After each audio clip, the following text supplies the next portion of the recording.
All right. Good evening, everyone. Sorry this is a little bit later than I was planning. I was initially planning this on being at 7, and a slew of technical difficulties happened, including I set the stream up from my phone, and my laptop was like, hot lol, no, I'm not opening that, so I had to remake the stream, and on top of that, I ended up working an extra half hour at work, so I got home late, and then apparently the line at the food place was really long at the drive-thru, so family got back after a while with food, and that was like, they got back right at 7, so I was like, well, I'm probably going to have to delay. But, anyhow, I have assembled a itinerary of things to talk about today. It's not complete because I didn't have time to finish it. I wrote a lot of notes down at work today of stuff I wanted to talk about, and I tried typing it out in a more coherent pattern of things to follow. Yes, hello, everyone. But yeah, so today I want to touch on a number of things. So, let's see. For starters, I guess I should address the reason for the stream being, I think the biggest one is that this past weekend and 2 weekends before that, I didn't release a How to Play, and I've been doing that weekly ever since I pretty much started it. I missed like 1 week, and I had a different video instead. So the reasoning for that being is, quite honestly, I'm out of creative ideas. And part of it's like a lack of motivation to make videos, and that ties very heavily into the fact that I've been playing a lot of Minecraft recently. So that's just what that is. But I don't intend to stop making How to Plays. I'm just probably going to release them a little less frequently as I get more ideas.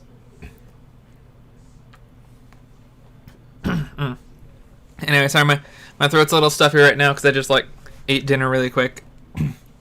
That being said, I am working on a new series that I believe I talked about in my last stream called Dragalia Let's Design. And the first episode of that is still in the works. I drew some artwork for it that my sister is coloring, and I'm waiting on that. But once that's done, well, I'm gonna come out with that. Oh yeah, a really valid reason Minecraft is above all else. Specifically Sky Factory 2.5. My friend has a dedicated server for it, so I've been playing a lot of that. But anyway, so on the list of things to talk about today, I've noticed that my excitement for playing Dragalia Lost has tapered off a little bit, and I wanted to kind of talk about like why that probably is the thing, and why like others have like kind of been drifting away from the game. Like I know several months back, like Pokemon Trip HD decided to leave the game, and Log's kind of been like drifting away from it. So I'm not like not playing the game anymore. I still play it daily. I still use up all the stamina I generate and all the Gather Wings I generate, and try to keep those from capping off. Because at its core, I still enjoy Dragalia Lost. It's just we're currently in the midst of a very slow period. You can see here on my screen I have the list of banners. And there's like, we haven't had very many like huge events. Like we had what was it called? The one we just had, the Doomsday one. But yeah, so we just had that. That was a very cool event, but the story was over after a few days, or like about a week. So that's kind of when the fun just tapered off, because then it just became like doing things daily. Random question. You think they should add more CGI or animation special attacks? I'm actually going to talk about... sorry. I'm actually going to talk about later today. One of the things... The reason this is called Development and Disinterest is because I want to talk about some of the things that they have... that Cygames has to do as developers that make... that kind of the release schedule they have. Because, like, you'll notice they have... like events like every 2 weeks or so, and then they'll have banners with new characters, and then like they have like new endgame content, new story content, like kind of like that, and like how that ties into things, and like how fast they can release that, and how that affects like interest in the game. Yeah, so Alliances don't do anything aside from a login bonus. Like, you can chat with friends in your alliance, but it's much more convenient to chat with people outside of an alliance because, like, I don't know, Discord servers, for instance, are just way faster and more accessible. So, anyway, Let's see. Let me look at my itinerary. So yeah, the first thing I didn't really order these, but so I want to talk about the gacha a little bit, and why I don't like the gacha model. I want to talk about development resources, what the devs need to do to make something happen, and why it takes so long for that to happen. I want to talk about veterans and why veterans start to use interest and the reason the game is moving in a casual direction. And I kind of already touched on the future of my channel, which is the last thing on this list. How to plays are just going to be... I still plan to do them semi-frequently, but it's just going to be whenever I get ideas for stuff, because I want to make each one unique. I don't just want to be like, character, attacks, skill 1, skill 2, ability 1, ability 2, like, co-ability, like, just that stuff. So, I want to make each one, like, unique and have its own identity, and I don't just want to, like, chug them out because I have to. That being said, the first Let's Design should hopefully be soon. I say, very hopefully. But yeah. So first, I guess I'll touch on the gacha. Let's see. Let me see if I can do this so that I can have my thing here and I can see the chat. There we go. All right. So, let me look at the chat. Let's see. I've been having fun with solo Agito stuff that keeps myself busy. Yeah, I have everything to touch on that. Spent 200 plus on Glio and didn't get her. I'm going to touch on that. See, Zamir, some facilities really slow to level, like Dojos and Fafnirs. I'm going to touch on that. Yeah, so we'll start with the gacha. So, as a whole, I've said this before on several Discords, and I'll say it here, that if I knew what a gacha game was before I played Dragalia Lost, and I knew Dragalia Lost was a gacha game, I probably would have never played it. I very much dislike the gacha model, and I don't think it's a heavily sustainable way to make a video game. That being said, I guess there are ways to do it right, but I also disagree with the ways to do it right, which I'll get into. So, for starters, let's get into the sustainability. So, in Dragalia Lost and in other gachas, summoning and pulling for units is really expensive. So, looking at the monthly packs, which is $40, and the weekly packs, which are $8, and using those as kind of the nominal rate for Diamantium. So there's like better ways to get there's cheaper ways to get Diamantium with the weekly Diamantium packs, which is like a little bit better rates, and there's like limited packs which also offer better rates typically. But so basically, at the nominal rate for monthly packs, it takes $2.40 for a single pull. Now, a single pull is probably going to be 150 Eldwater for veterans, or just a 3-star in general. That's pretty expensive for 150 Eldwater. And so if you jack that up to $1,000, $1,000 will get you 416 pulls. So on a normal banner, that can guarantee 4 5-stars. You'll probably get more than that, but it can only guarantee 4.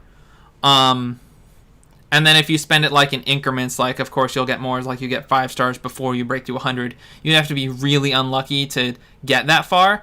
But like the fact that that's a thing, that I can spend $1,000 on this game and get 4 5-stars is insane. On a gala, I believe it's 6 for 6 5-stars and 416 pulls. Of course the odds are better than that. I commonly break in like 2 10-folds. Let's see. I'm seeing chat, so I'm going to catch up on that. Let's see. One of the founding members of my alliance left because no sparking. Yeah, I'm going to get into the PD rate system. If units copies could do something other than material ups, something like a season pass would be a good play model. Did you post this math on 4chan? Because I swear I read this before. Let's see. No, I just did this math offhand. Basically, I haven't even gotten to the summoning math yet. That's next on the list. But, so yeah, it's, the other thing is, with all of those 5-stars, you can't guarantee the one you want. Like, I hear Grand Blue has the sparking system, but does not have the pity rate that Dragalia has. So, the pity rate, it's a trade-off. And the question of whether it's worth it is up to each individual person. Basically, you get more 5-stars, but you cannot guarantee the one you want. That lack of guarantee is like a huge point, though. Recent galas have been horrible luck. Yeah, I'll get into why galas have bad sniping luck. Besides Dream Summit's releases to buy Diamantium, I buy Diamantium only because I like the game and don't want to support it. I am of a similar idea with that. Like, I do want to support the game. I think it's nice. I don't like the gacha system, but I think the rest of the game is pretty good. But like, let's see. Moving on. So yeah, it's really expensive to summon. So like, $2.40 for a single. So that's like what, about? Let me run my calculator real quick. So yeah, 25 summons is $60. That'll buy you a Switch game. And 25 summons on a normal banner probably won't get you a 5-star. So, granted, they are pretty generous in-game with how many single vouchers and tenfold vouchers and War Might we get, and it doesn't take that long to accrue that War Might. But if you're on a banner, like a Gala banner that lasts 4 days, you don't have that kind of time to accrue those resources. Which I believe is another point I get into later about the ongoing development of the gacha. But I'm just going to follow my itinerary here so I don't weave all over the place. Yeah, so next is rates. So with the rate of getting something, you never have a guarantee, ever, of getting anything. So if we look at the gacha model, or if we look at Dragalia's model of summoning, on a normal banner, a non-gala banner, a rate-up adventurer has a base rate of 0.5%, and a rate-up dragon has a base rate of 0.8%. So, oh wait, I totally forgot something. Hold on. I totally forgot. I put together, this. There we go.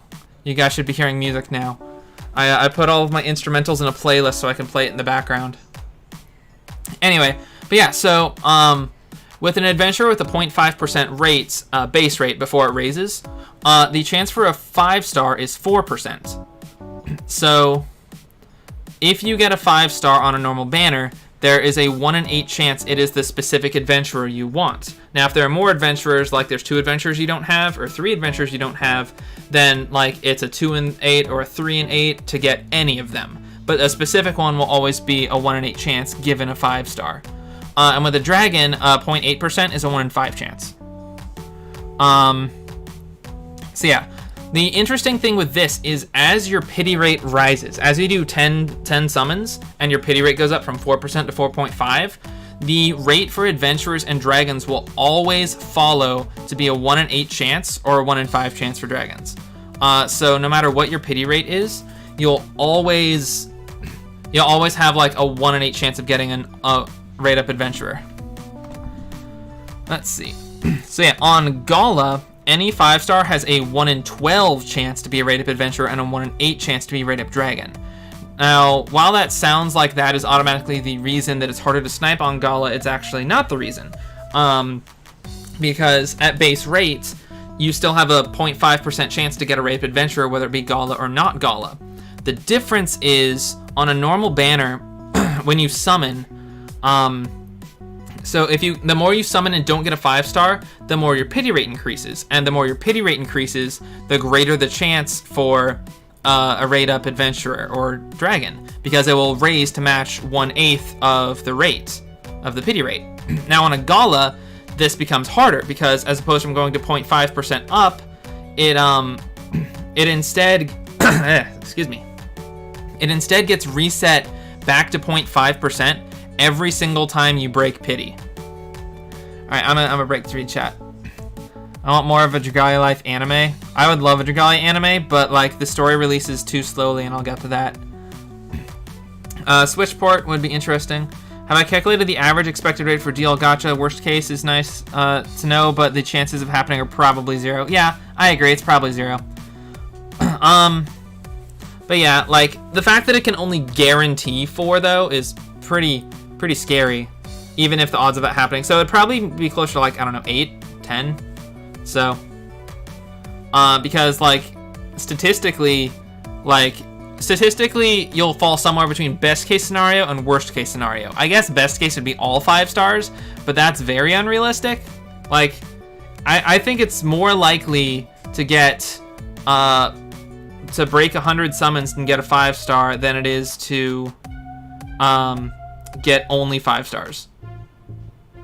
Anyway, yeah, so let's see. The bad part of featured scales normally, the non-feature rate. Yeah, I'll get into the Monster Hunter banner later for a different reason. Let's see. So yeah, basically, on a normal banner, any given summon has a 0.5% chance at base rate to be the adventurer, and as your rate rises from 4% to 8%, like if you pull a whole bunch, like 80 summons, and you don't get a 5-star, you now have on any individual summon a 1% chance for the summon to be that rate up 5-star adventurer. On a Gala though, it will never really get much higher than 0.5, 0.6% because you keep resetting. So any individual summon has a less chance to be something rate up. Let's see. So next I want to talk about the new things that keep getting added to the gacha pool. So the way the game makes money is they keep adding things to the gacha. They need people to summon, they need people to spend. So they keep adding new things to the gacha.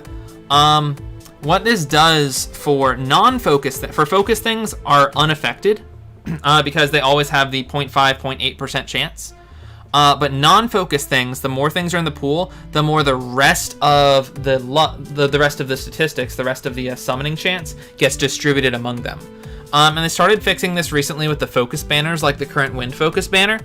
The problem with that is, during this banner, everyone loses access to the rest of the elements. So while this banner itself is not a bad idea, the fact that it's going,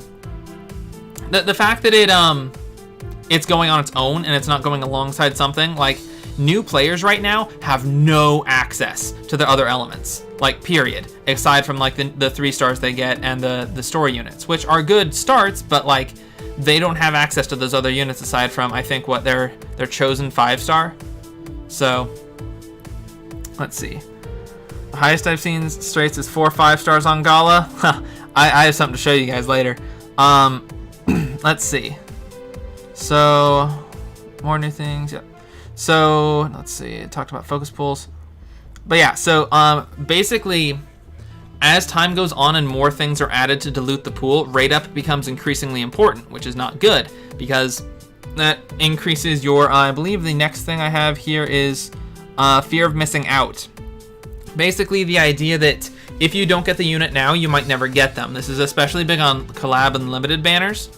And I know Log touched on this a lot when he was talking about summoning for Hunter Cerise, is that if you feel like if you don't get the unit, you might never get the unit. And so like that can incentivize more polling than you would otherwise plan to do. Let's see. Yeah, so let's see. I also have listed under this power creep, which is another thing. Like if a new unit comes out and it's meta defining, it's like Glio, for instance, was heavily meta-defining at the time. People who didn't get there, they had justified fear of missing out, but not all of them, not everyone knew it until after Glio had passed. Like, drink some water and clear my throat.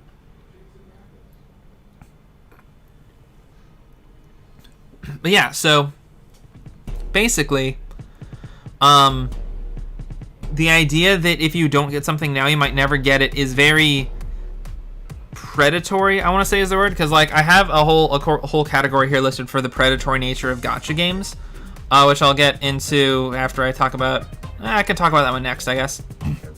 But basically with power creep, it's like if you don't get the strongest unit, you might not be able to clear the upcoming content. And to my knowledge, this has only been a major problem with Glio, like it only happened with Glio. And they've since then kind of auto-corrected to make sure that doesn't happen anymore. So that's nice, but at the same time, it's like if I were to not summon for like 4 months, my teams would start to feel underpowered and I would want to summon more.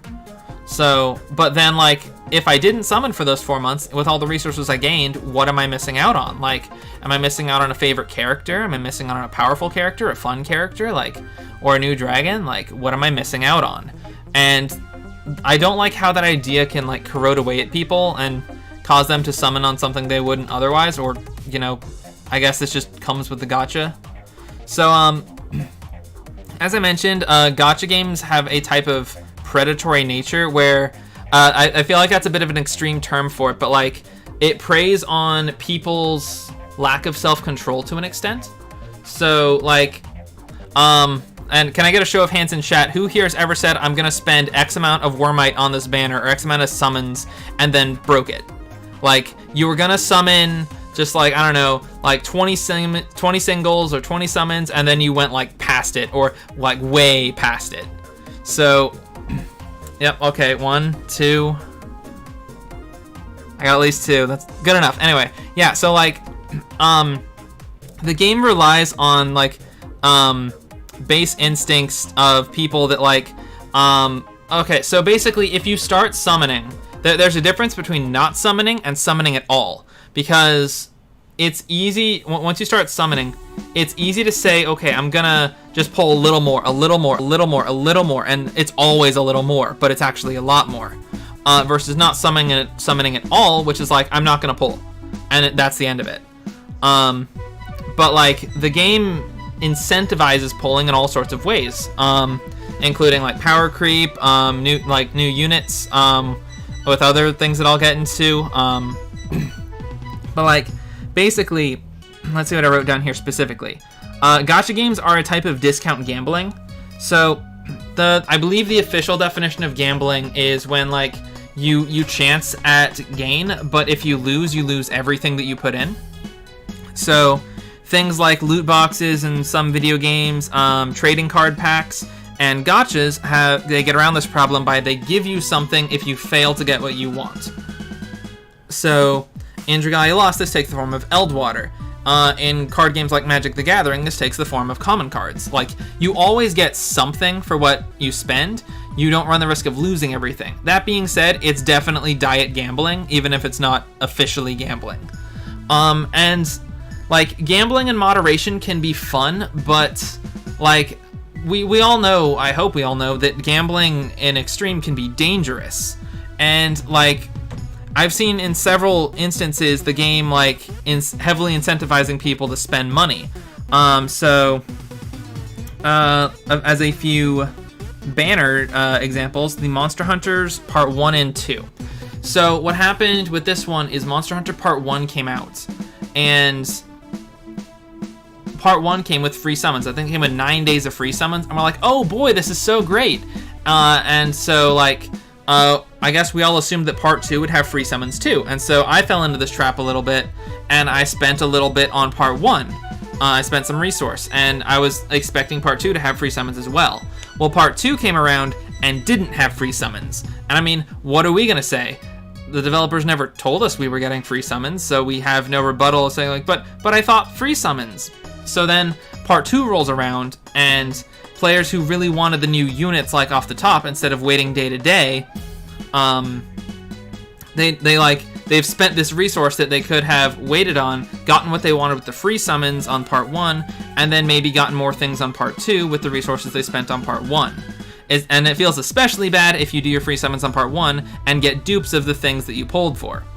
So that's one of the ways, is that it like kind of tricks you. It kind of tricked us into like going ahead and spending our stuff. And like, gacha games tend to have, it's not that they have a specific audience, but every gacha game has a type of person in the audience that has very low impulse control. And these are the kind of players that gacha games thrive on, and that's a really, really bad thing. The games like heavily focus on taking money from people with no impulse control, which is literally like taking candy, almost literally like taking candy from a baby. It's like, you want this thing, throw money at me, and they just throw money at them until they get what they want, or they don't get what they want, and then it really stings. So, another example of this is dropping Golemars, I believe in the middle of the Fire Emblem Kindred Ties, or like right before, right after, I can't remember. Oh wait, I have a summon thing up here. Let's just scroll down. Yeah, so Fire Emblem Part 1 came back. They threw Golemars in here, and then Fire Emblem Part 2 and 3 came out. So not only do we have a split banner alongside a returning banner, we have a Gala in here with limited dragon, or semi-limited dragon. Now, of course, this was bait. These other things are much more limited than Mars, but I mean, I pulled for Mars. I know several other people pulled for Mars.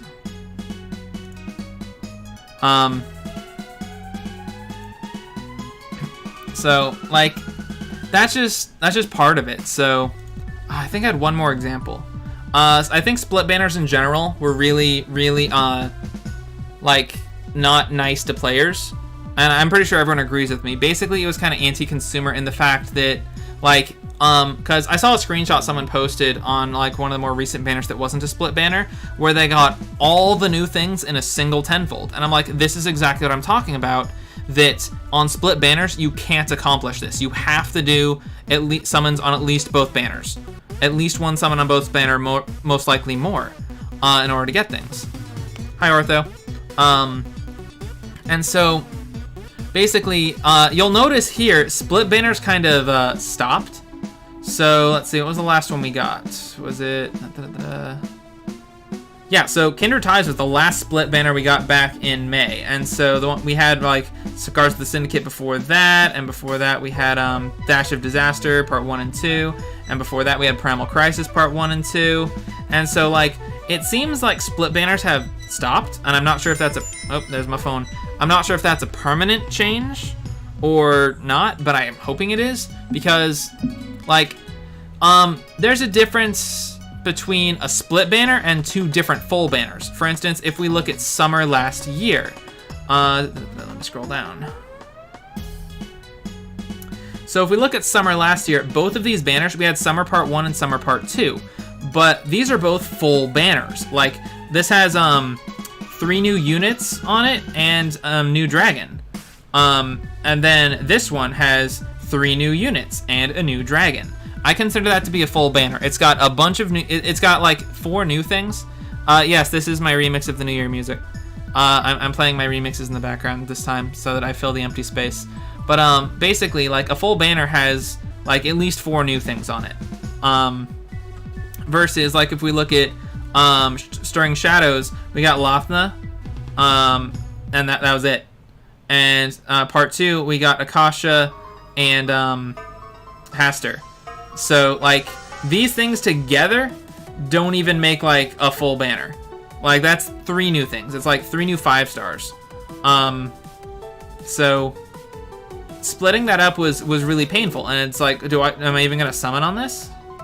So, like, basically, the developers have every right to do this. This is their game that they're developing, and we choose to play it. So, let's see. There was one more point about types of banners I had. Oh, shoot, what was it? Right, oh, right. It wasn't about types of banners. If we look at this list of banners, the last 4-star unit we got, I believe, was... Where is it? It wasn't this far back. I know it wasn't that far back. Where is it? Right, it was on a Gala. It was on this one, right here. Sha Wujing, I believe, is the latest 4-star unit we got. Gald? Is it Gald?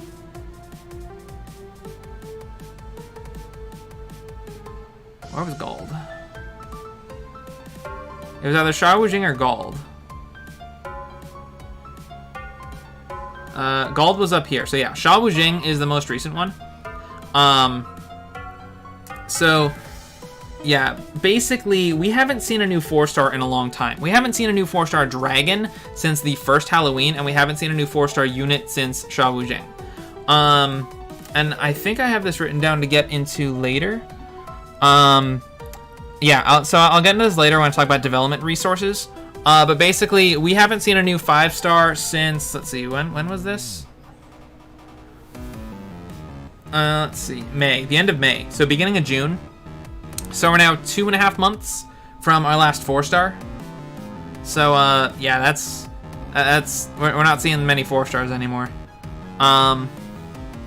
So, next up, the last thing I wanted to touch on about summoning is the morality of summoning. And so, I know a lot of people won't agree with my personal viewpoints of this because I myself am Catholic and have very strict morals. It's literally the foundation of my name, Straight-Lace, which is derived from straight-laced, which means morally strict.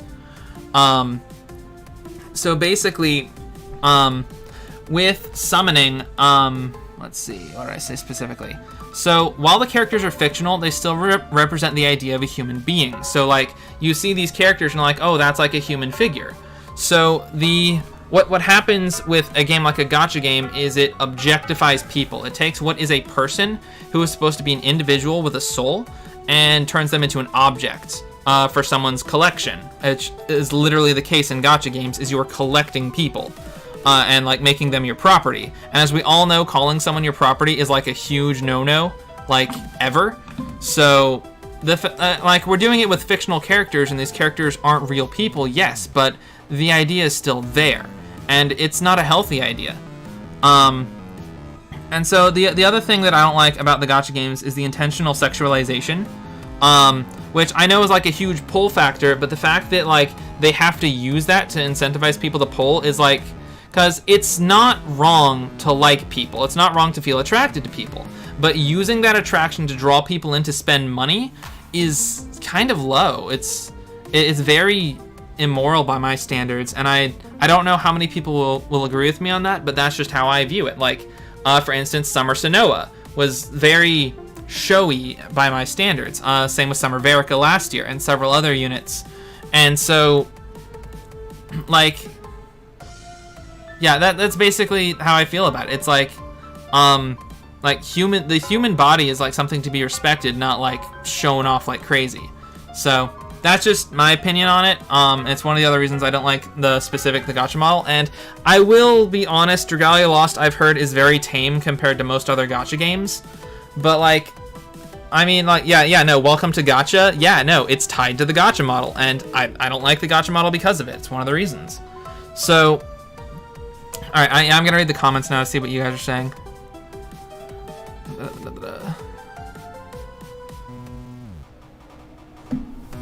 To be fair, they only use that because it's successful. I mean, you know, murdering someone and stealing their fortune could be successful. Like, just because something works doesn't mean you should do it. Professionally, I'm an engineer. I work as an engineer. And the first rule of engineering is just because you can doesn't mean you should. Like, there are a lot of things that I could do that I don't do because my sense of morality holds me back. So like you'll notice on like all of the how to plays I made and all the things I've ever made on this channel, I keep it family friendly. And like the song that's playing right now in the background, my Agito remix, you'll notice that the lyrics I wrote for that all uphold these morals in response that the characters responded to the Agito. So like killing people is wrong. Like it's good to rely on people and work with your friends, and like it's a bad idea to think that you have to do everything alone. And then like turning from the faith, like, and just denying that something is real is not a good idea. It's like, if something is real, you can't just like state that your ideas are right, and expect them to be correct. And then the fourth one, that like you harming people is wrong. Like you can't just do what you want because it feels good. So like that's the different messages that I wrote into that song, and it ties in with each of the characters in the main cast, which is really cool.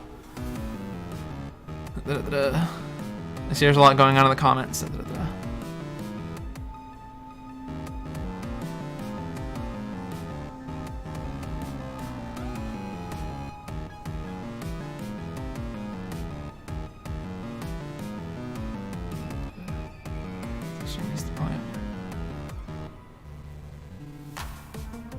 Yeah, I mean, the game will cater to what the fan base wants. That's what the game needs to do to survive. But, I mean, the fact that the game needs to do that to survive, for me, begs to question why would you make a game that requires that? So, and then, of course, like, there are all the other reasons why the gacha model isn't sustainable, which I'll get into veterans later on. But I guess new players coming in, like, still have the joy of summoning, like, they have all these characters to get and they can summon them. But I'll talk about veterans later. Let's see. So I think that covers up most of the things I wanted to talk about the gacha. This last one is it's a conspiracy theory. It's not an actual reason to hate the gacha, but it's more of a conspiracy theory. Is the gacha rigged? Now this is something I've considered several times. And so basically, have you ever pulled on a banner and gone in really deep and didn't get what you wanted until like the last possible summon? People who have seen my summon summaries know this happened for me with Hunter Cerise and Valentine's Addis. I got both of them on the last possible summon I could pull. Or if not like the last one, very close to the last one. And recently on the Laxi Gala, I also came very close on there too. I ended up buying all the summer packs, and I only had a single tenfold left when I got Laxi, and I wasn't gonna go any further. Let's see. Yeah. I stopped. Another thing is, since I have stopped making summon summaries, my gacha luck has plummeted. And, that like, correlation is not causation, but it's there. Plus, like, if you've ever seen Foundry summoning videos, he's got some pretty crazy luck with everything except Gala Cerise, so... Yeah, and, like, another thing about, like, the nature of, like, spending on Galas is, like, I think... I know a lot of the YouTubers, myself included, have like spent big money trying to get something. Like Log went after Hunter Cerise, Foundry went after Mitsuba. In my personal stories, I think I first started spending for Cupid because back then I was like, healers are the next cool thing, and like I really like Estelle, and I didn't have Hildegard at the time, but I'm like, I want to build my Estelle, and so Cupid came out. I'm like, look at this dragon with a healing skill. That's perfect for a healer. And at the time, I didn't know about auras, because I was still a cute little newbie. And so I spent a little to get Cupid, and I got him pretty early. I didn't take too much spending. And yeah, so then the spending continued a little bit. Let's see. Let me scroll down and see if I can remember what I spent money on.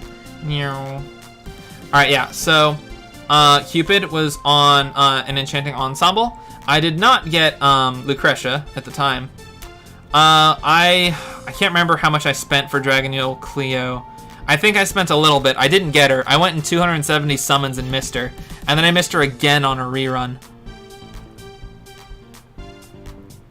I didn't spend anything on Eastern Emissaries. I have a really, really strong history with Shadow Blades, and that every 5-star Shadow Blade I've gotten in 10 summons or less. Eyasu being summon 10, which still... you could count it as a single pull because I did it tenfold and he was number 10. And then I got Natalie in 5 singles and I got Linnea in 7 singles. Gala Cerise, I got on my last possible tenfold. Didn't target anything on that one. Didn't target anything on this one. I did pull for Valentine's Hildegard, and I believe I spent a little bit. Didn't get her, but didn't spend a whole lot either. I got Curran on this banner. Water's Blessing, I believe I summoned for Thaniel, because I didn't have him at the time. Didn't get him. Didn't summon too hard for Galaranzel. I did pull pretty hard at the end of Hunt for Harmony. I believe I got up to... I want to say an 8%, 8.5% pity rate before I got pity broken by Worthy Rivals, because Wormprints were still in the pool at the time. Let's see. I did pull on Fire Emblem Lost Heroes the first time around and got everyone. I did the Platinum. I can't remember. I think I started logging. Yeah, I'm pretty sure I started recording my summons by here. Beauty in Motion is the next one I remember pretty clearly. I spent $200 to get Beautician Zardon, which in hindsight was a really bad idea. But like, Zardon at the time was like one of my rising favorite characters because of his adventurer story.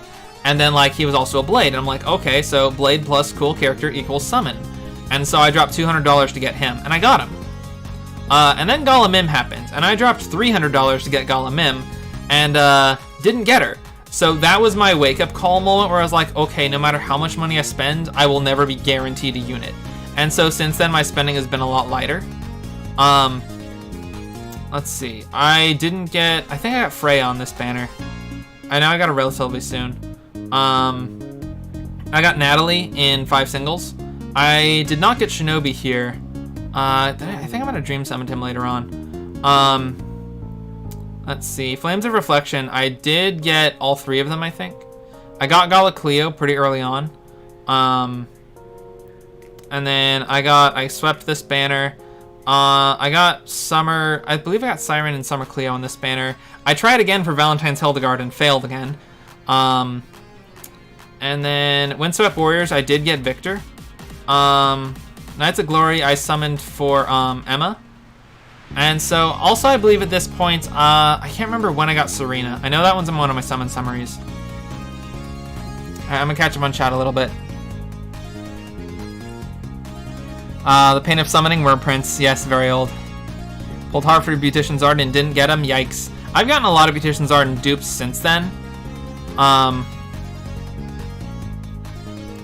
Yes, in fact, I am spending a lot of money, but I am also an engineer and I make a lot of money.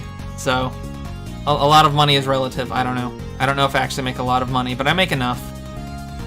And, like, I haven't...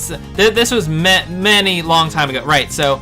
At the time when I was spending money for Golemim, I was working as a co-op. So I actually was making like what was a lot of money for me back then because I was still in college. See, Fractured Futures, I pulled for Delphi and didn't get him. I got Cassandra and I believe Chthonius. Yeah, and then I think I'm into my territory of summon summaries. Yeah. So then like you can view my channel for my history on the summoning on the rest of this up until a certain point. So I'm going to pause the music real quick, and I want to show you guys a video of my recent summon from the gala. Let's see. Which one is it? This one. Let's see. Footage. This one. Alright. So I was summoning on the gala, and then I think, yeah, so you can see my my rates here. I was doing singles to try and get my rate up. And I was using Wormite on singles because it's good to do 10 of singles before you do any 10 folds. Because if you get like a 5-star like this halfway through and it's your target, then you get to stop summoning there and you don't use the rest of the 10-fold in resources. So I happen to know it's the 10-fold after this one. I can't remember why I went back in the 10-folds. I think it's because I didn't... Yeah. So, watch this.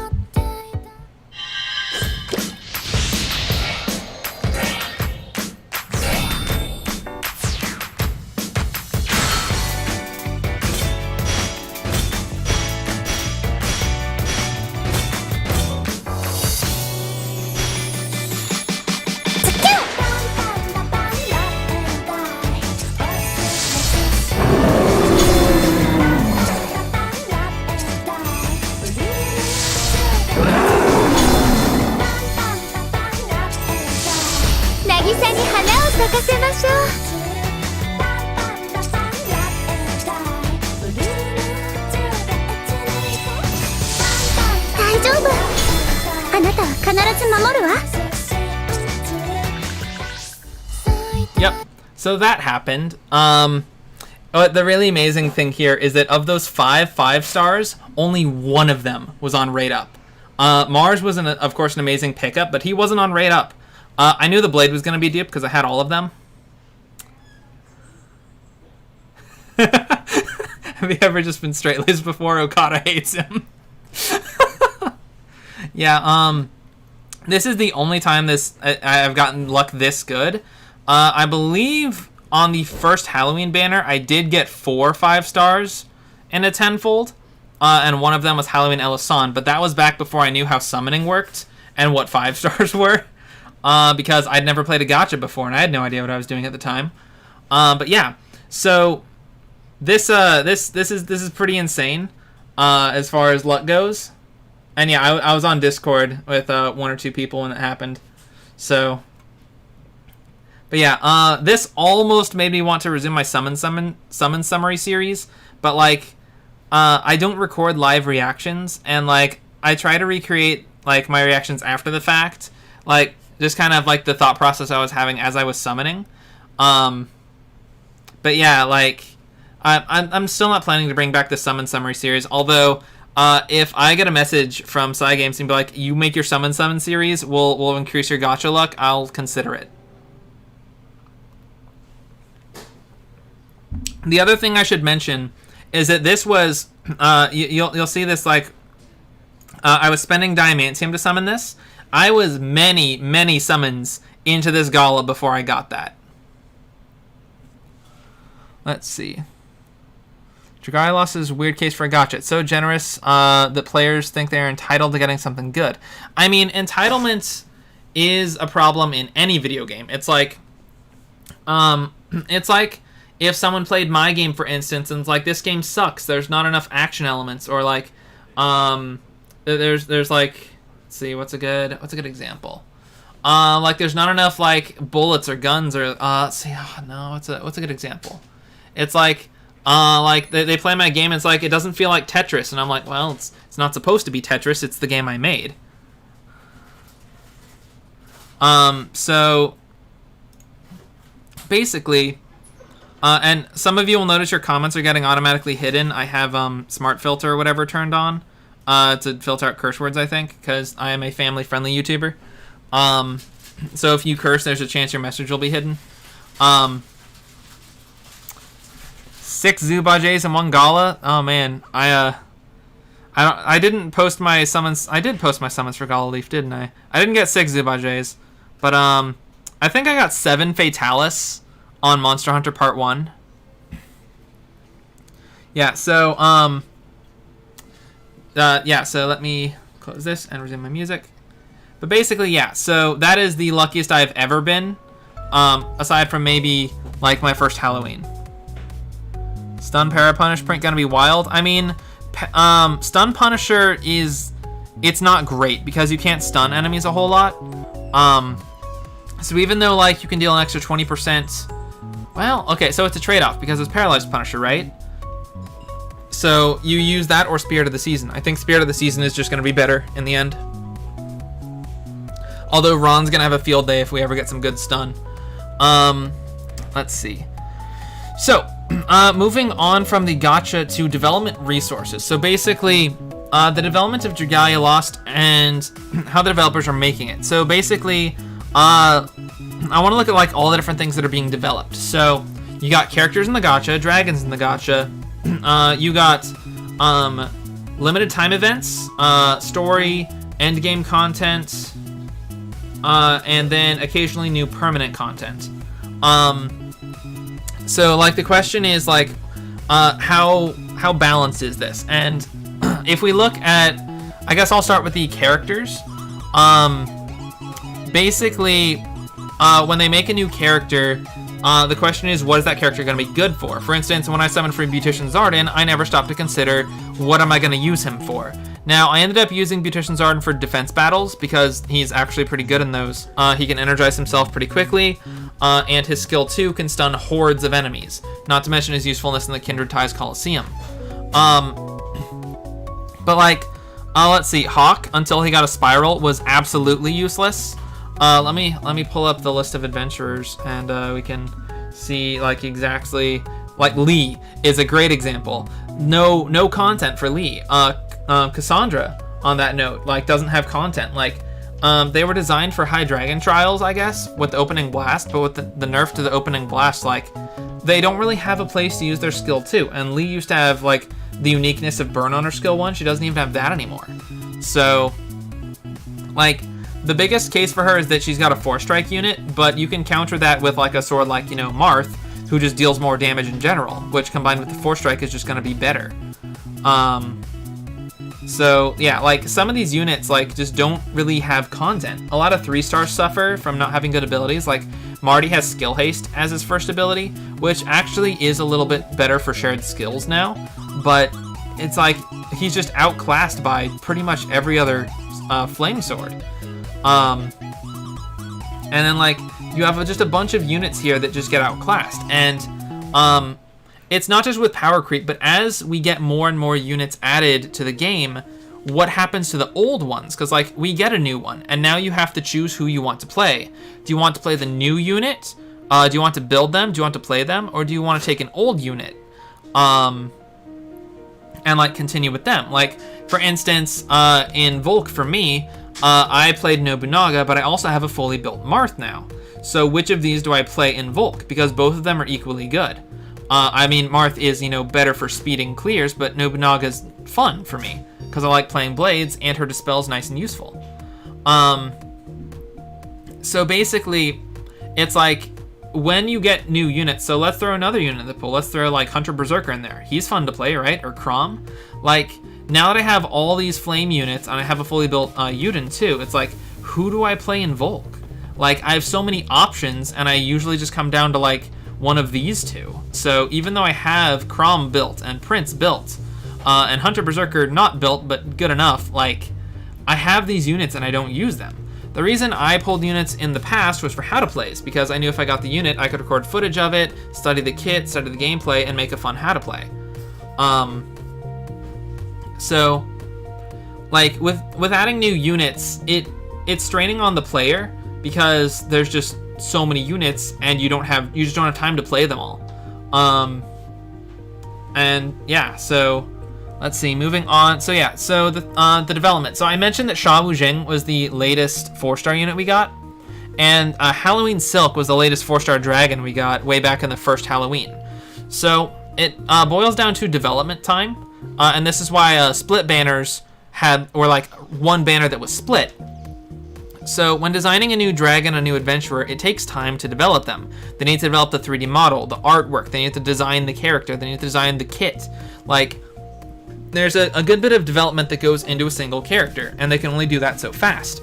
So when it comes to creating characters, like that's why like each banner only has a set number of things. Like, I don't know if they would add more if they could, but here's the other thing. It's also kind of why we're not seeing as many 4-stars lately, because if you can only develop so many units, why would you develop a 4-star when it could be a 5-star, be harder to get, and rake in more money?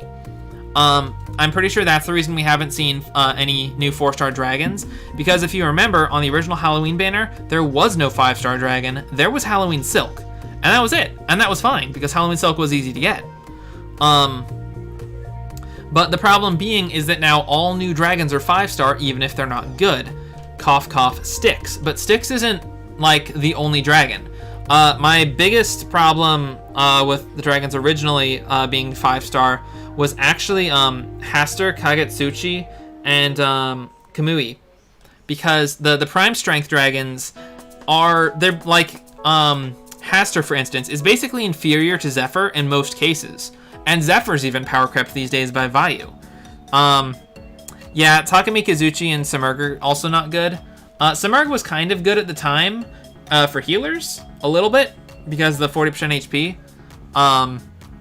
Takami Tsuzuchi was unfortunately never good, and he suffers from the low strength syndrome. So like his strength is like 40%, I think, 40% strength aura. Yeah, so he only gets 40% strength and then 25% overdrive Punisher. This is not a lot. Like, that's barely better than Cupid, I think, if you're in overdrive. And you have to stay in overdrive. Like, I mean, it's pretty good against things like Manticores that stay in overdrive permanently, but I mean, like, Daikokuten is still better. And like, power creep is inevitable in dragons, but then you have things like Styx and Haster, which came out with dragons that were already better than them. And so I will say that Haster's Dragon Story was a very cool one. I really liked it, and I'm definitely using it in a Dungeons and Dragons campaign somewhere down the road. But like, you can read the stories online.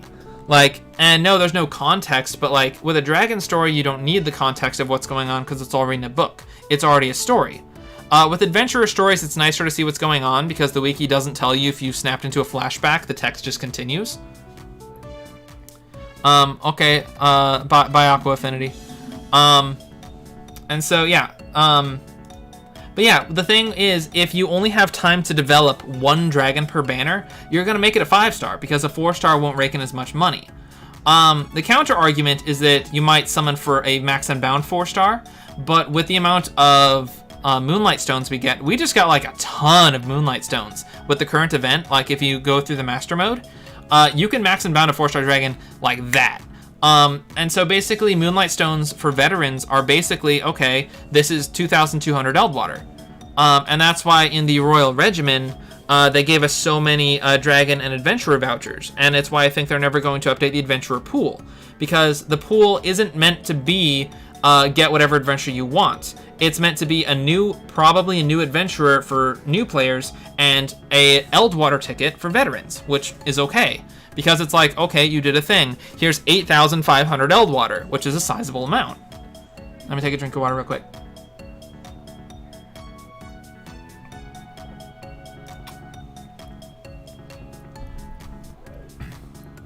All right, let's see what's next. All right, so development of content is the other thing. So as I mentioned, developing a character, you have to consider what that character does. Does that character have content? Beautician Zardon didn't really have content.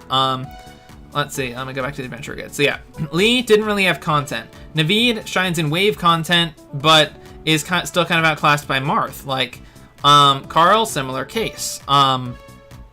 Let's see. So Laxi was obviously developed with bosses in mind, endgame bosses. And then like, so Mim utilizes dragon form, but like fights these days don't last that long to utilize dragon form. Let's see. What's another good example? I like Eugene because buff zones were great in raids. Summer Ranzel. So I did his how to play a couple weeks back, and basically, his kit just like, when it first came out, along with Summer Celiera and Summer Julieta. Let's look at Summer Julieta, actually, is probably a better example.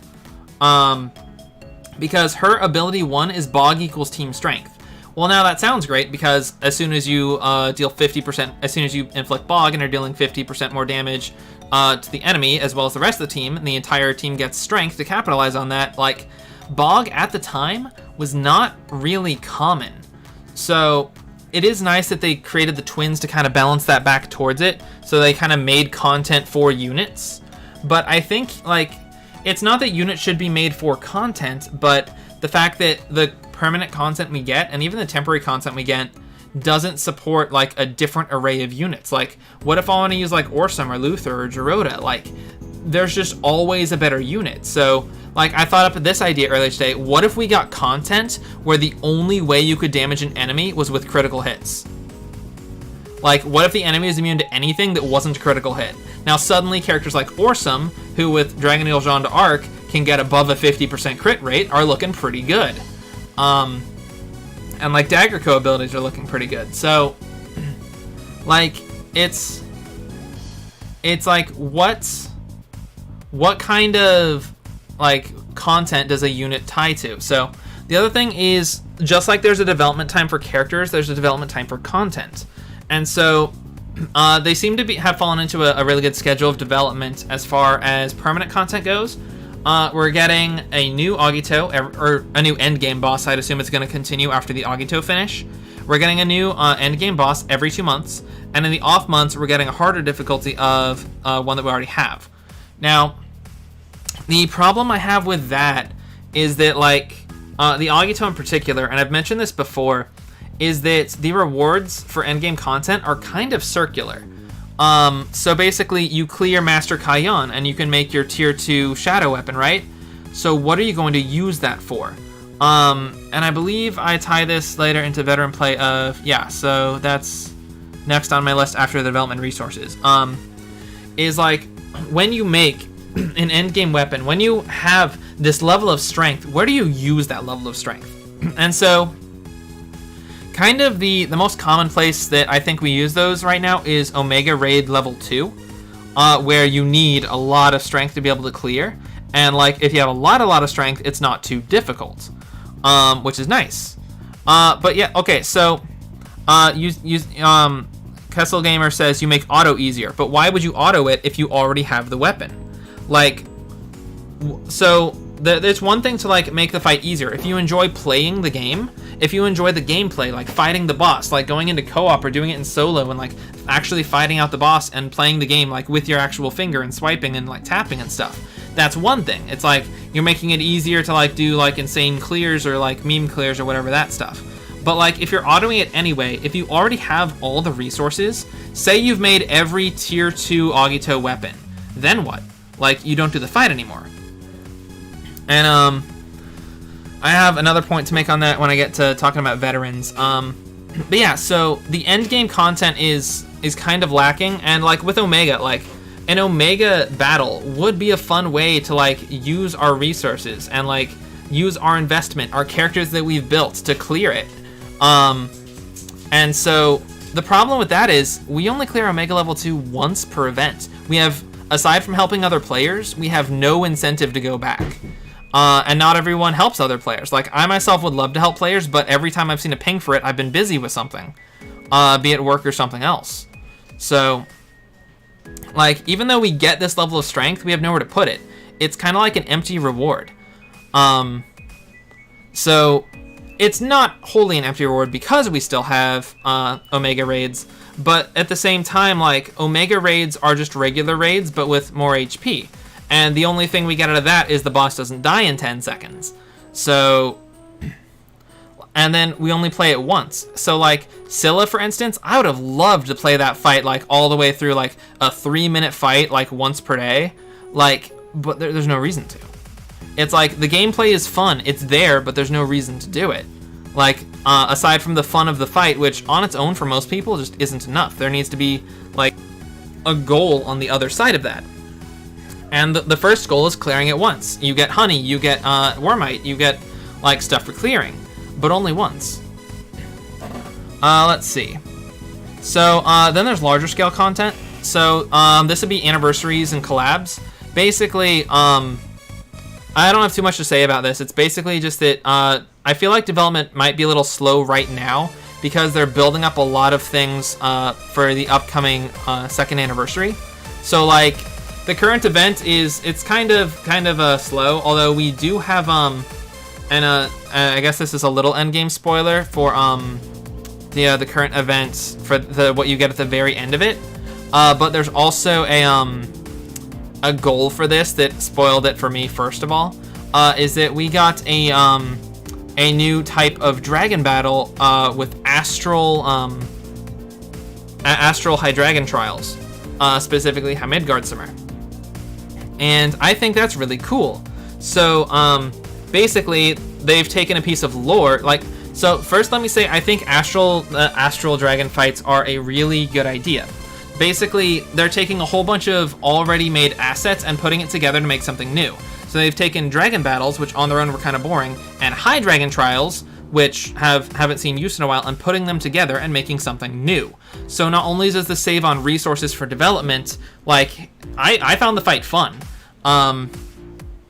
So, like, and it's also very rewarding for players who know High Midgardsormr. Like, he uses his basic moveset. It's in a different order, but, like, if you know his tells, you can dodge almost everything. So I found the fight very fun, and I just went in with, like, a Mars Yuden, and just, like, fought the fight. I only got hit, like, twice, and it was a lot of fun while it lasted.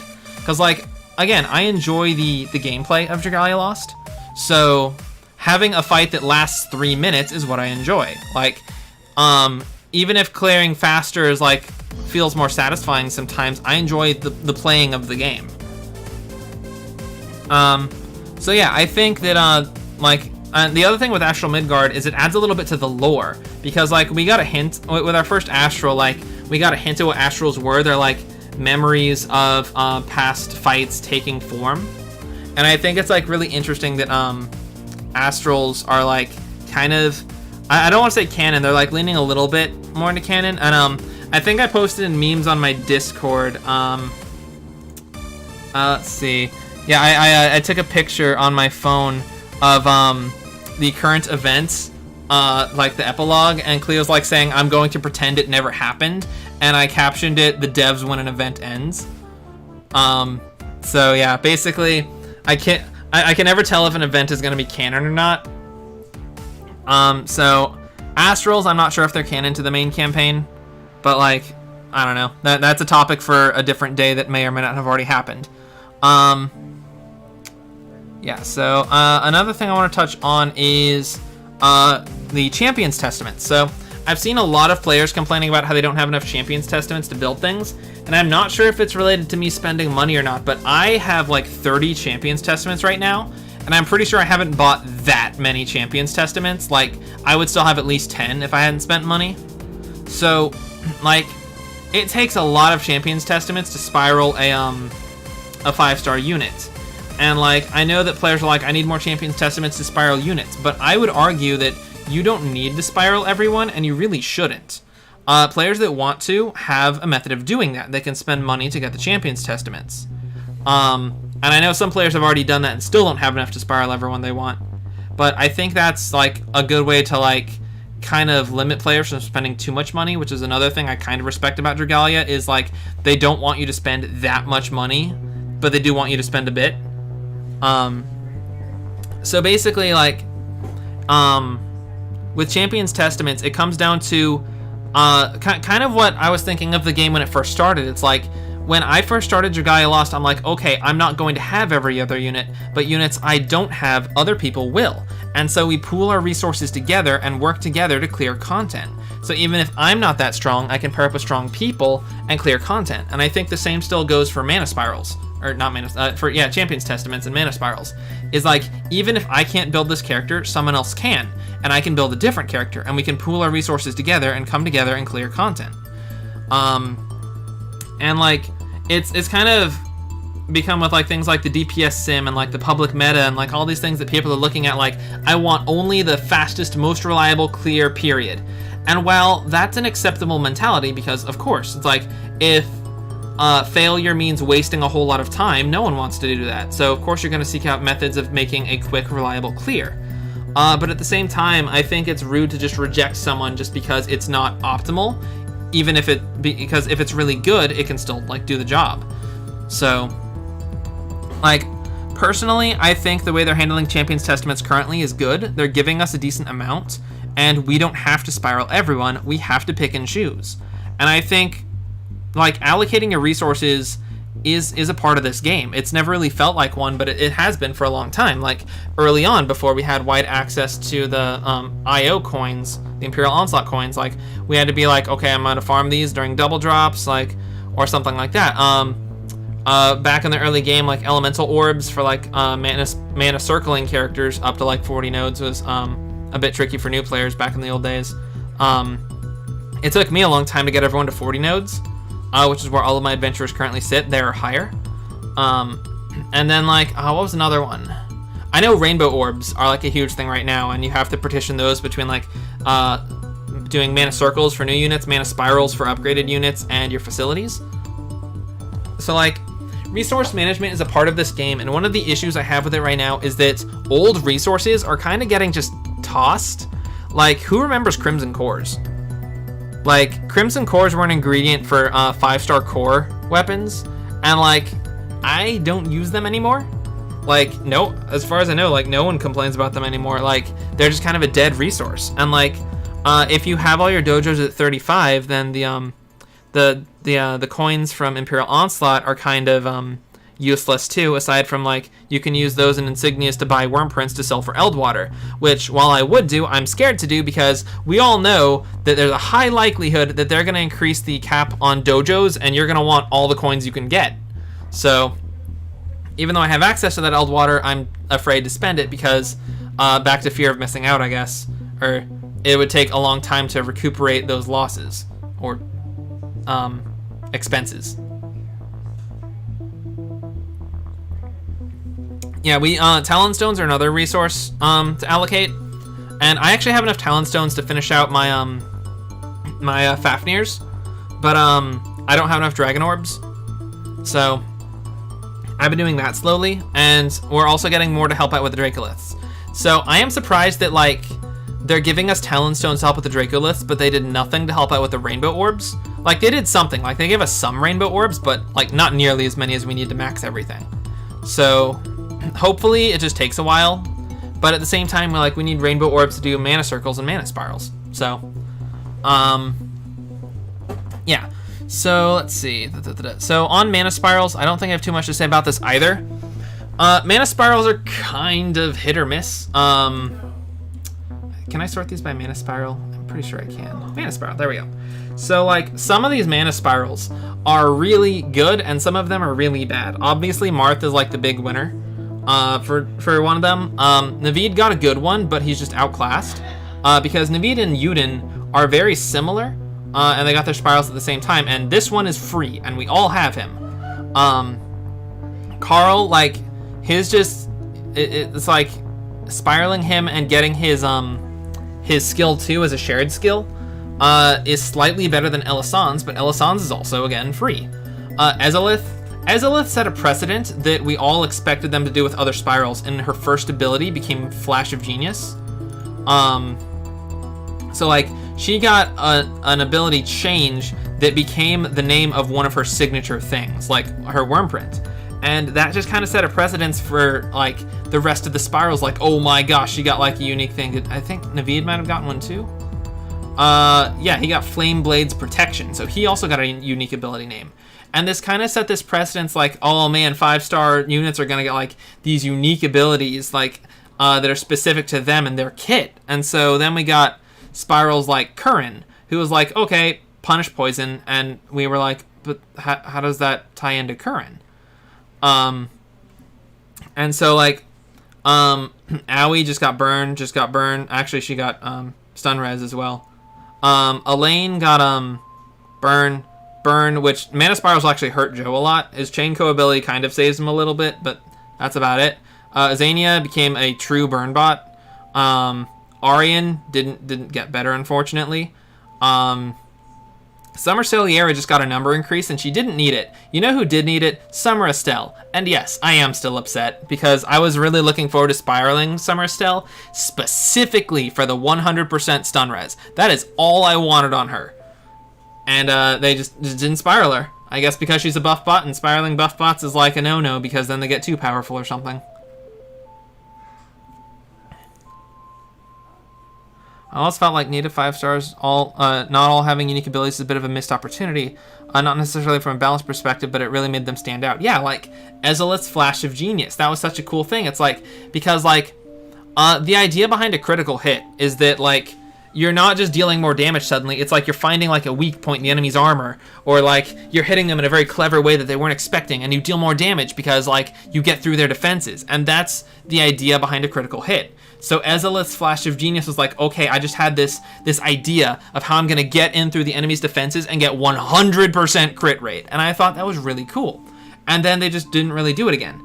Xander got Born Ruler as an ability, but the way they implemented it is very counterproductive to his kit. So he's a 4-strike bot. He wants to be 4-striking all the time. But 4-striking uses up his Born Ruler. So you can't 4-strike if you want to save it up.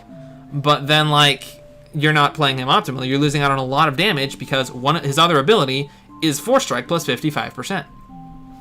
Zardon, he's alright. He became a Frostbite bot. Celiera kind of got shafted as well. They changed her third ability, and even though the level difference between level 80 and level 100 makes up for the HP equals 8% strength difference, the ability they replaced it with really sucks. And she, like, even though she technically has a way to activate it, it's so counterintuitive. And the fact that, like, I took her up to 66 nodes and stopped there because at node 67 her skill 2 changes. And first of all, I did not want her dispelling her 25% strength buff on a 4-strike that lands for a chance to inflict freeze. Like, I use 4 strikes all the time as a blade. So that was a big no for me, as well as in inflicting Frostbite on herself means without Affliction Guard or a way to cleanse Frostbite, her 25% strength buff is mutually exclusive from her dragon form. Luther got a custom ability as well, although all this really does is it adds a 50% increase to his striker strength, and it also gives him access to Frostbite on a 4-strike, which is nifty, I guess. Excuse me. Let's see. Summer Julieta was kind of lame. Karina got a good one because even if it didn't match her character, it matched her kit, and it made her a lot better because it made her skill 2 give her a defense buff, which ties into one of her abilities. So, like, and we've seen how good she's gotten because of it, but like, it's not because of the cohesion in her kit that she got better. It's like, I think shared skills is actually a huge part of it, but she did get stat increases. She did get that defense buff, and yeah, her spiral, it made her better, but I think it more pulled her out of obscurity because she wasn't bad. She just didn't have content until the twins. Fjorm got shafted multiple times. I don't think I have to talk about that. Lily got Crystalline Princess, which was actually a cool one. So I think Lily's Spiral is really good. I think Freeze Guaranteed is a bit too far. I think you can take it close, but like, because with units like Delphi, and Delphi has a Mana Spiral, you need to put in effort in order to get the guaranteed affliction. Like Delphi has Slayer's Poison Edge, or not Slayer, Flurry Poison Edge, where he needs to keep up combo in order to guarantee poison. He can otherwise guarantee poison with it up, and without it he still has a high chance, but like he still needs to put an effort for it. And the thing with Delphi is because he has the strength reduction, like obviously attacking you're still like doing damage, but like Delphi could just chill over in the corner and then walk up to the enemy and drop a debuff zone when it was ready. So like the Flurry Poison Edge gave him a reason to be constantly attacking the enemy.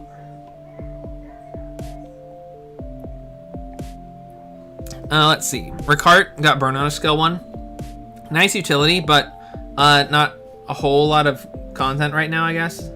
I guess he's okay in Twins, but like with skill share, healers are kind of like run as pseudo healers. So like you'd run like a Gala Elisan or something with some healing skills as like a pseudo healer. I spiraled Melody. It was really cheap to try for a Mercurial Gauntlet. It didn't work out, but I have a 70 MC Melody. But like she's still outclassed. Like even with her spiral, even though it's cheap, she's still outclassed. Su Fang was meh. Lin Yu got a good one, but kind of like Fjorm's was nerfed with game mechanics. Lin Yu's was nerfed with the change to axe combos. Ranzel got a good one, as we've seen a lot of the Welfare story characters getting. Cleared level 60 water MG thanks to Summer Norwin. Cool. Yeah, no, that's again, like, new units are probably going to be good, although it's not a guarantee. Cough, cough, sticks. Silas got a good one because they kind of took the RNG out of his kit, which made him better. We all know what happened to Hawk. He went, like, from last place to top. And then Luis, I like what they did with Luis. So she's, like, kind of like Hawk, but plays differently. So Luis is a character you want to keep at full health, and then she just does big damage, and it's good. They made Lowen a much better healer, and he was already a pretty good one to begin with. Sophie, same case as, what's his name, Arian.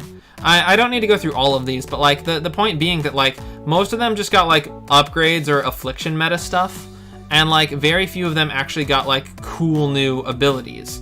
Like I knew with Hawk after they did Nefaria, it's like they're just gonna slap poison on him and give him a really big 4-strike. And I will say that the 4-strike is fun to use. So in the end, I'm happy with Hawk's Spiral, but the fact that they just slapped poison on him as well is just like, come on, guys. Can we have DPS without affliction? Let's see.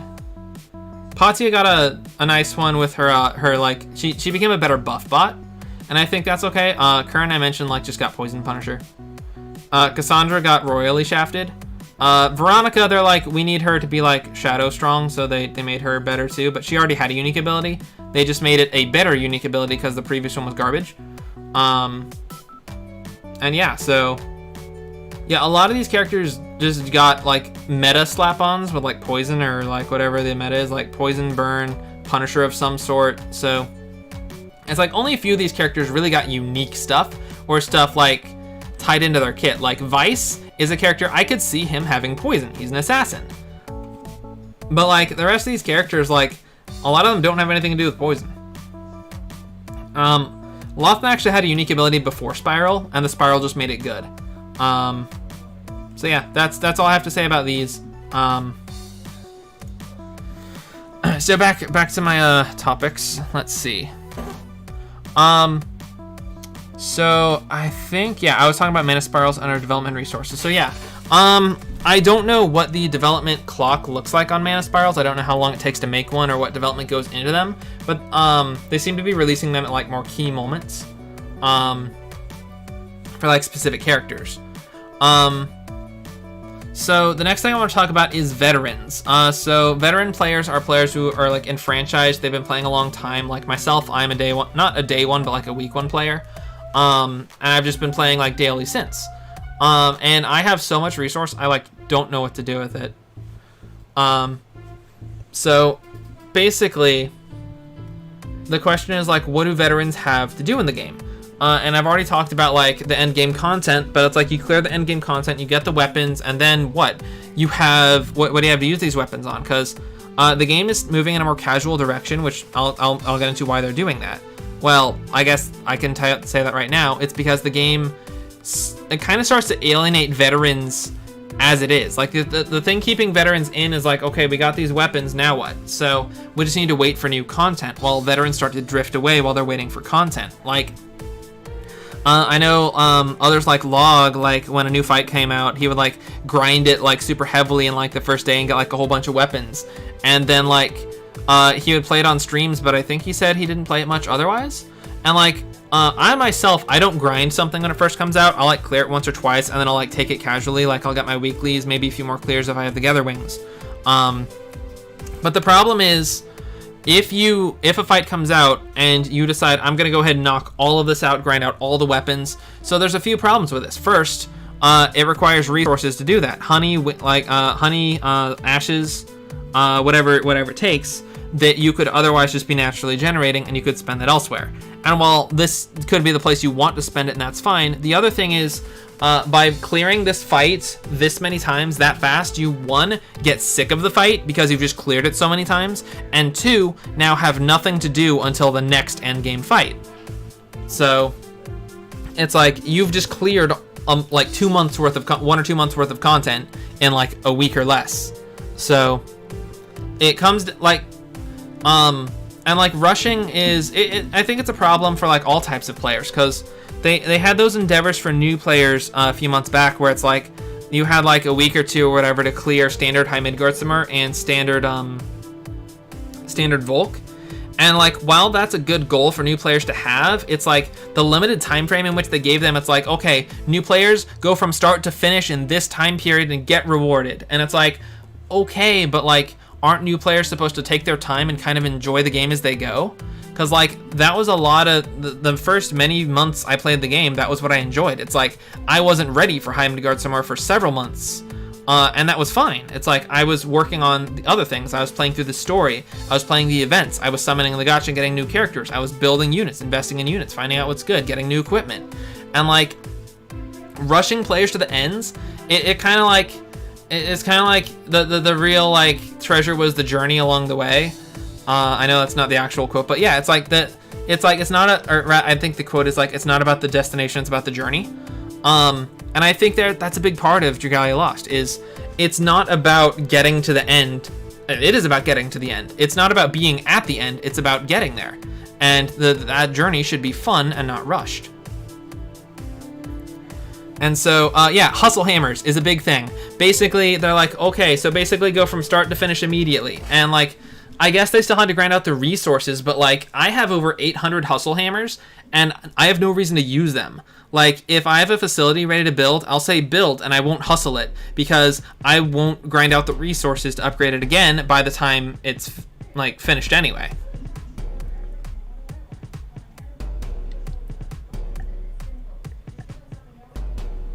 I gotta drink some water. I've been ranting too much.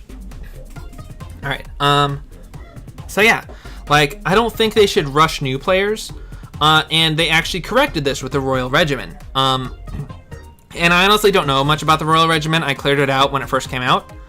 But as far as I know, it's like a lasting thing that's like a list of goals for new players to complete, and I think that's really good. It gives them tasks to pursue until they get to the end game, where the tasks are up to them. It's like, okay, you've done it all. So like, now go forth and choose your own path. And I think that's really cool. The real journey is the carries we had along the way, yeah. But yeah, so for veterans, the question becomes, why do you play Dragalia Lost? And as far as I can tell, there are like 4 reasons, and you can throw other ones in the comments. The first one is the gameplay. Like a healthy playing of Dragalia Lost has a little bit in all of these. So the first one is the gameplay. If you find the gameplay fun, it doesn't have to be necessarily like the action-adventure aspects. You can enjoy building teams, collecting equipment, finding out good builds, and then, of course, you know, the actual gameplay, fighting things.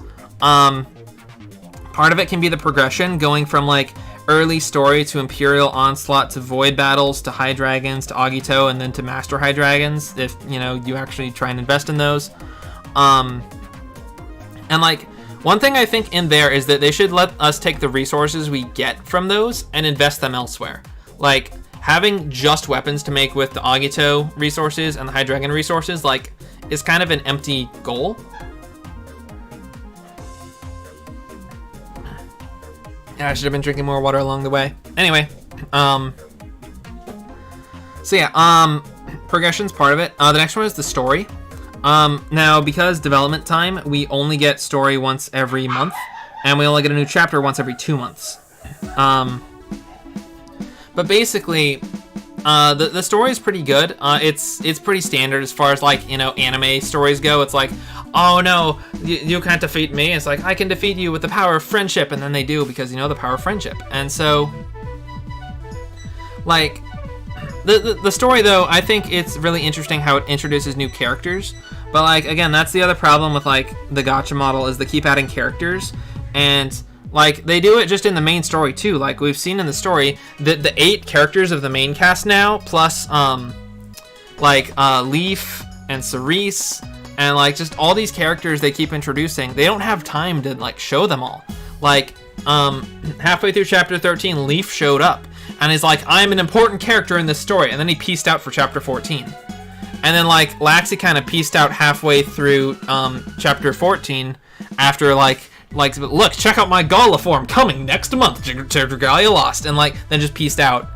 So, like, there's so many characters, they just can't, like, they can keep track of them all, but they can't, like, give them all meaningful, like, roles. Like, Laxi had 1 line in chapter 12, and I think she just wasn't in chapter 13. So yeah, and that's kind of what it boils down to. Oh yeah, Larano showed up in chapter 12, although Larano is not technically a story character like the other ones are. But yeah, so, I mean, Cerise was in chapter 12 too, but Cerise has been pretty absent as well. So it's nice that we get, like, auxiliary stories in the form of adventurer stories, but, like, if you look at some of the original 3-star stories, a lot of them are kind of bland. Like, Linus, for instance, was kind of boring, I remember. Like, when I was writing that how to play, it's like, there's nothing about this character except the fact that they reference how short he is several times, so I guess I'll make the whole video a short joke. And, like, I did poll people beforehand being like, guys, if I make short jokes, is that going to be insensitive? Because I didn't want to upset anyone. But, like, the game obviously has no, like, holds barred about, like, calling them short, so if you have to blame someone, blame the game. Or the writers, I don't know. And then the last thing, yeah, is characters. So, like, everyone has their favorites. Some people just like everyone, I guess, but, like, you have different characters that you relate with, or that, like, you just like in general, and that's a draw of the game. So, like, my favorite characters, I have 3 tier 1 favorites and several tier 2 favorites. Excuse me. Each of my tier 1 favorites is a favorite for a different reason. First of all, there's Estelle. I like her because she's a faithful individual and part of the church, literally quotes the Bible in her adventurer story and holds up the level of morals that I myself hold up. And I think that's really cool. Hildegard is a tier 2 favorite for a similar reason, but I had Estelle first and, like, played her first, which is why Estelle holds a slightly higher rank. Second is Hawk. I liked Hawk before he was cool. Not because of his kit or anything, but because of his character design. I really liked the quivers on the legs and, like, the gauntlet on the arm to, like, protect his arm from the hawk, and, like, the scarf. I'm a sucker for cool scarves, and, like, the eye marking. Like, Hawk was, like, such a cool design. And then let's see. Then Makoto is my favorite character to play. He was my first 5-star, probably the reason I main Blades. And the other thing is, playing Makoto is, like, your DPS is rewarded with more DPS. And now, unfortunately, the way he plays is, like, the first thing to get power crept is just, like, direct numbers, as opposed to percentages or something like that. So, but with Makoto, when he plays, it's like, you need to play well to deal more damage. And I think that's a really cool, like, design mechanic around him, because with his skill 1, when you use it, you have a timer to use it again to power up even more. Otherwise, you reset back to the beginning.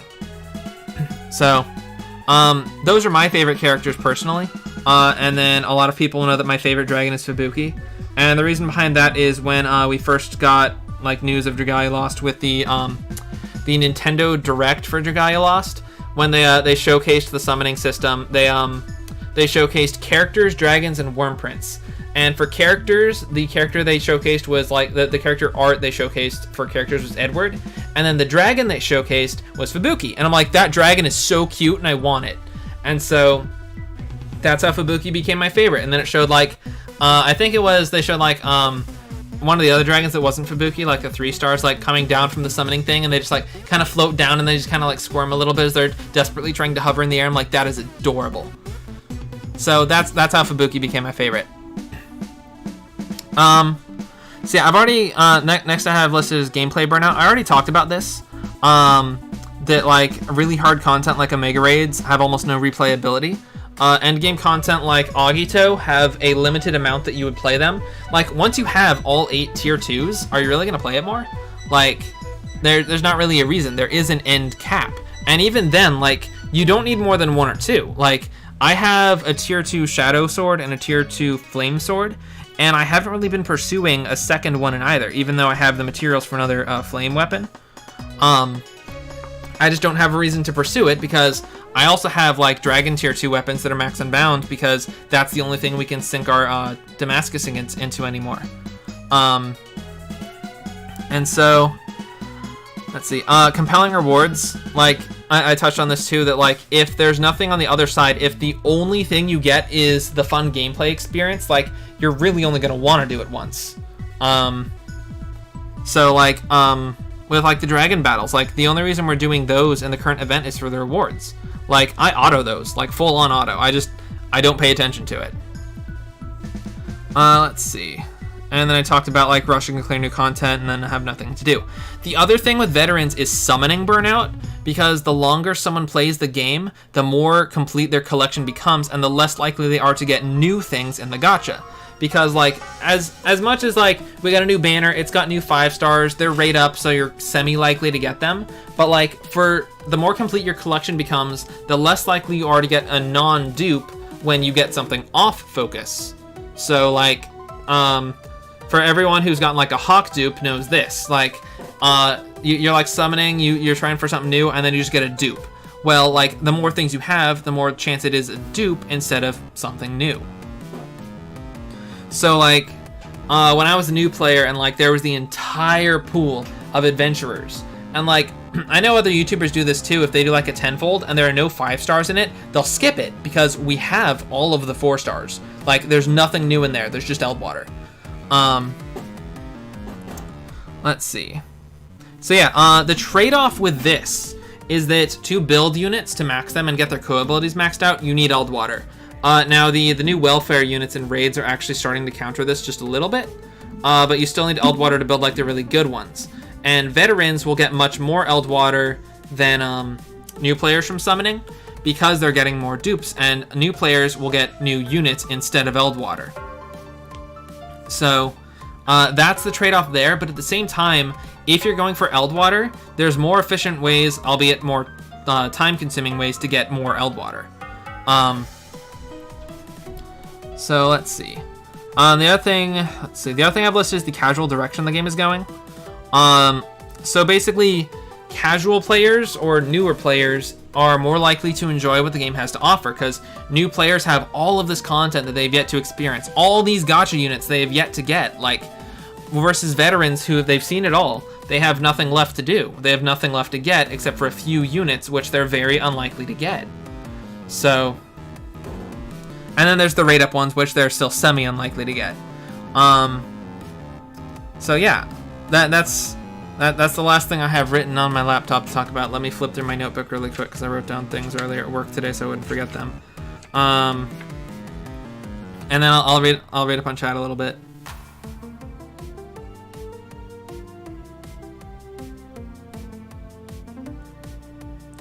Oh yeah, so I thought it was weird that Gala characters didn't immediately follow up on their story chapters. Like Gala Loxy was a month after her story chapter instead of like the Gala immediately following it. And I think it's kind of to like, instead of like advertising the character and then immediately pulling them out, is like advertising the character and then a month later using them as a stepping stone to connect us to remembering what happened in the previous chapter to the next chapter a month away.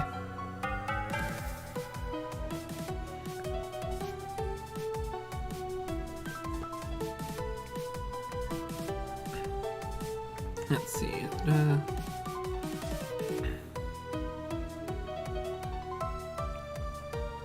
Yeah, I think I've talked about most of this already.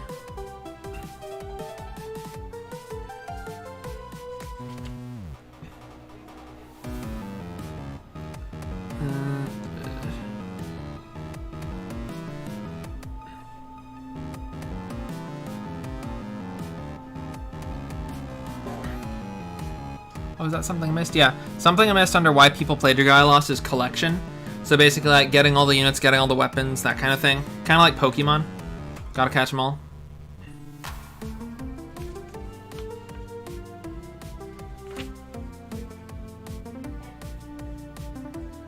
Yep, I think I've gone through all my notes. So that's kind of all I had to talk about today.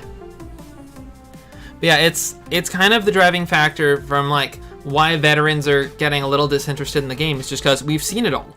And the rate at which new stuff comes out is kind of staggered. So, like, we get new units more frequently than we get new content, but we don't get content to use those units in. We just have the old content, not to mention the chance that we don't get the new units. Let's see. I play them because I want to make all the High Dragon Trial weapons because I think they're cool. Yeah, they are cool. See, Astral HMS is a massive downer considering the 5-minute limit when vets can clear it in less than 3 minutes. I mean, yeah, so Astral HMS gives out Dragon Tails, which, and looking at the might requirement, it looks like it's meant to be on the level of a single-player expert HMS. So those of us that are prepared for Master and know the fight, and, like, are very familiar with the tactics, of course we're gonna have no problem clearing it, especially players like me who went with Mars and an Agito tier 2.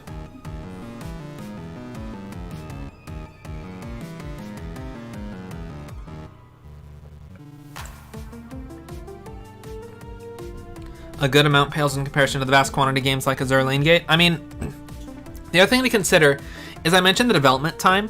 Because Dragalia is a 3D action-adventure game, like, it takes a while to develop 3D assets. And they probably could develop them faster if Cygames is a bigger company or something, but, like, they need revenue to grow.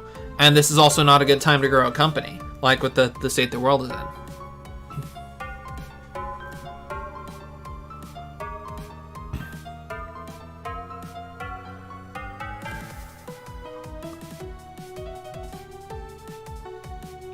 I wondered the chances of Annie being a Grand Blue Fantasy collab. Probably low. They said it was going to tie into the story. Oh. Well, thanks for the thing. I'm not going to include the context in the stream, though.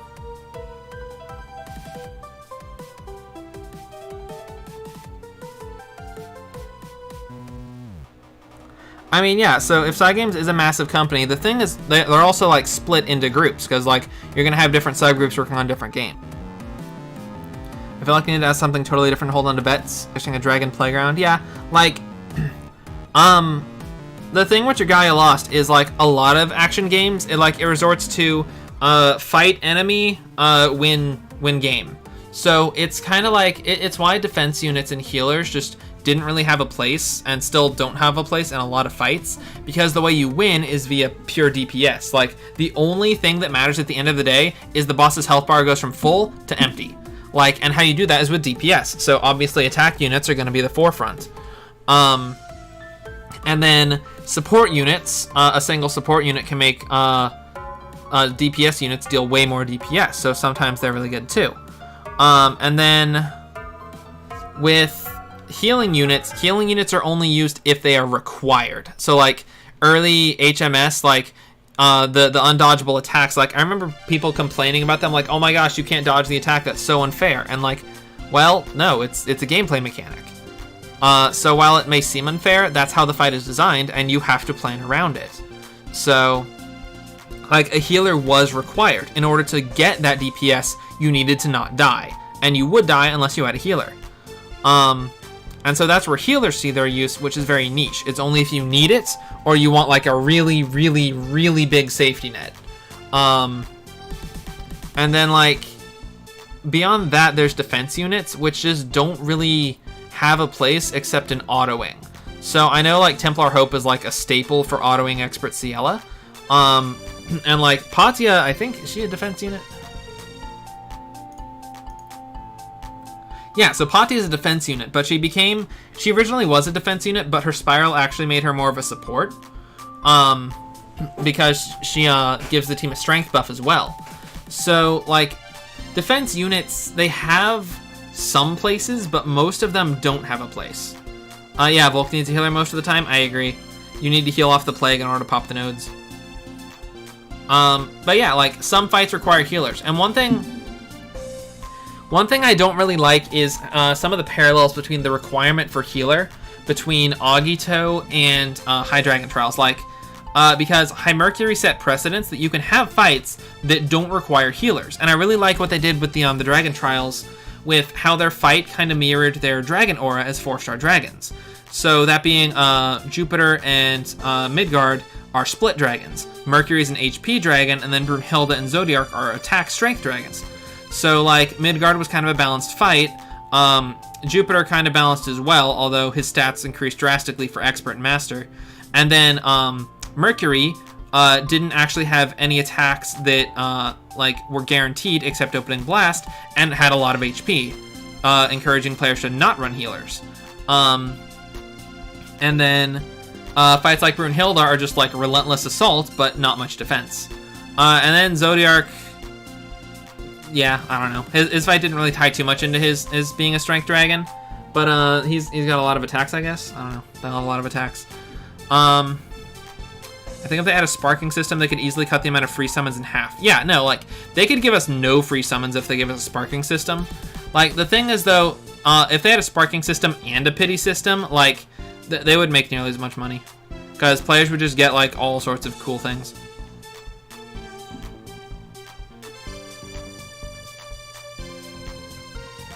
Healing double buffs are a semi-decent option for healing, like with Templar Hope. I really like Templar Hope's kit. His design, even if it's not, like, super functional outside of autoing, is very much in line with his character. Because on one hand, you have him training to be a knight, so he has an attacking skill and a defending skill for defending the team. And on the other hand, when he throws up that defense, he kicks in the healing, which is where his priest training comes in. And, like, priests in the game have been known to be healers pretty often. Or, like, priestesses, like Hildegard, like members of the Ilian Church. So, like, with that, like, it's really cool to see, like, or, like, I guess Ricard and Estelle are other examples. So, like, seeing his kit come together like that he's combining both, like, priest training and Templar training to create one kit, and also having two resistances, I guess, is kind of a parallel to that. Like, it's really cool to see that in his kit, even if it's not super good outside of auto. Zodiark is a very different fight without dragon tanking. Well, yeah. Dragon tanking, what? Do you mean like the speed strat?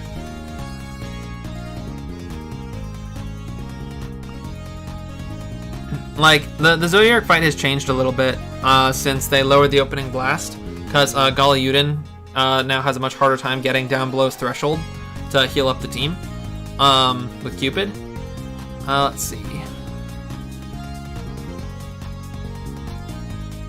What is the potential for a new weapon type in this game? With weapon types and elements, it's very tricky, because when you create a new weapon or a new element, we're already oversaturated with all the other weapon and element combos. Like, I'll like scroll through these. So like, we'll start with flame. So flame swords is like the big example. Blades, daggers, axes, lances, bows, wands, stabs. I'm pretty sure we don't have any less than 3 in any of these categories.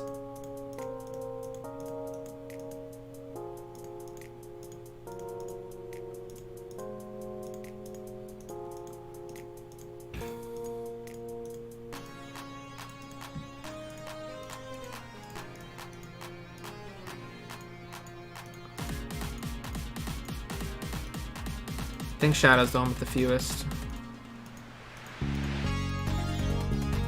Yep, Shadow Bow is one of the ones with 3. Yep. So I think Light Bow used to be the other one. And then we got Makoto. No, that's wrong. Anyway. But yeah, so like, Shadow Bow is the thing we have the least saturation of. And it like, it's at 3. So we have at least 3 of every weapon element combination. So saturation of the current combos is filling up, and it will only continue to fill up, which plays into the idea of like things will be directly power crept, and like you'll have to choose between units. Like, what if you have 2 flame bows, or let's look at flame swords. It's like I have all of these except Lee. Which one do I play? I mean, the meta answer is Marth. Naveed could be fun. Like, the Prince has cool dragon stuff. Hunter Berserker has a unique playstyle. Chrom has really big damage on his skill too. And like, the question is, who do I want to play? Because I only have one Agito tier 2 sword, and if I'm going to co-op, I can only bring one anyway, unless it's a raid. So, like, the question of when adding new weapons or elements, you have the opposite problem. These things now relative to everyone else are now undersaturated. It's much worse with the new element than it is with a weapon, because with a new element, you suddenly need content to match it. And if you don't have like content to match it, then that's a problem. And the other thing is, like, if they had a new element, would Chthonius become that element? Like, because he's like the 6th Great Worm? And then with new weapons are less of a thing, because like obviously they don't need their own like elemental content, but like, and they'll play differently too, and I'm sure they could code that in because they've been doing so many custom combos recently. They could just make a new like standard one, and like it would probably have its own standard co-ability. But like, the problem with that is there would be only 1 or like 2 of that unit, and they can't release them that fast without making like a lot of the new units that weapon class. So what they've been doing instead of new weapon classes is things like they've done with Nadine and Galaxy and Tiki and all these other units, is they're taking pre-existing weapons and giving them custom attack combos. And I think that's fine. It's like, because it boils down to how does the unit play. For instance, Linnea is a blade who doesn't play like other blades. She just sits there in 4 strikes, and her 4 strike is unique. Valerio has custom hit combos once he gets his combo up, which is a huge part of how he plays. Let's see, what's another good example? All like Dragon Drive units are an entirely new breed of unit. They're almost like a different weapon class, but not quite. They can't shapeshift, and that makes them play very differently because you can't Dragon Tank. And I honestly think that was a very smart way to circumvent Dragon Tanking, because earlier on, when people were using Dragon Tanking to avoid big blasts and avoid the need for healers, I was like, well, how are you going to get around that? Yeah, Catherine, that's another example, has unique combos. And so all these units, they play differently, and that's kind of their response to, instead of new weapon classes, we're getting old weapon classes that don't play like old weapon classes.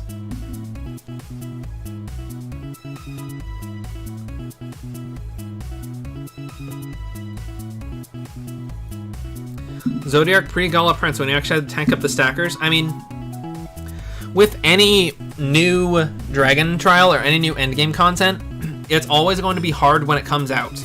Like, does anyone remember like 2 weeks ago when Master Kion came out and I was like, oh my gosh, it's so hard, they made Kion hard, guys, oh my gosh. And I'm just over here in the corner like, I've kind of been saying this whole time that all he needs is more HP. He's always been like this. So, and like that's the thing, is that's all he needed. He just needed more HP. They gave his weak point more HP, they gave him more HP, boom. They made his attacks purple, boom. Like, and then now his mechanics work as intended. Like, when he does the big purple attack, you leave the arena. If there are the unbreakable satellites, you dodge those. Like, that's entirely what I was expecting out of the fight, and that's what we ended up getting with Master Kion. I knew, like, the only problem with Expert was that he just didn't have enough HP.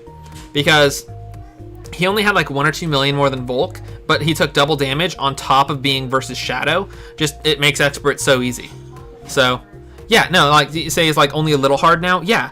So, the other thing with that is, every time a new fight has come out, people have said, oh my gosh, X fight is so hard. Like, when Hybrid Hilda came out, oh my gosh, it's so hard. And at the time, yeah, the checks were really, really steep.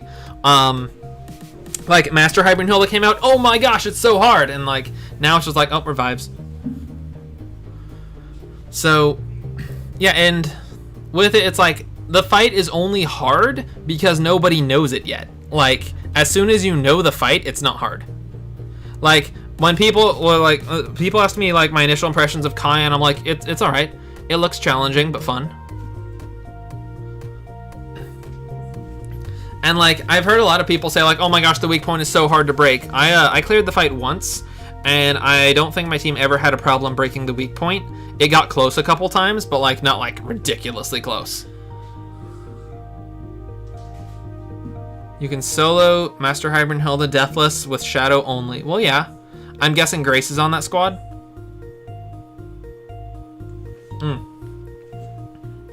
One thing I want is I want a version of Grace in every element.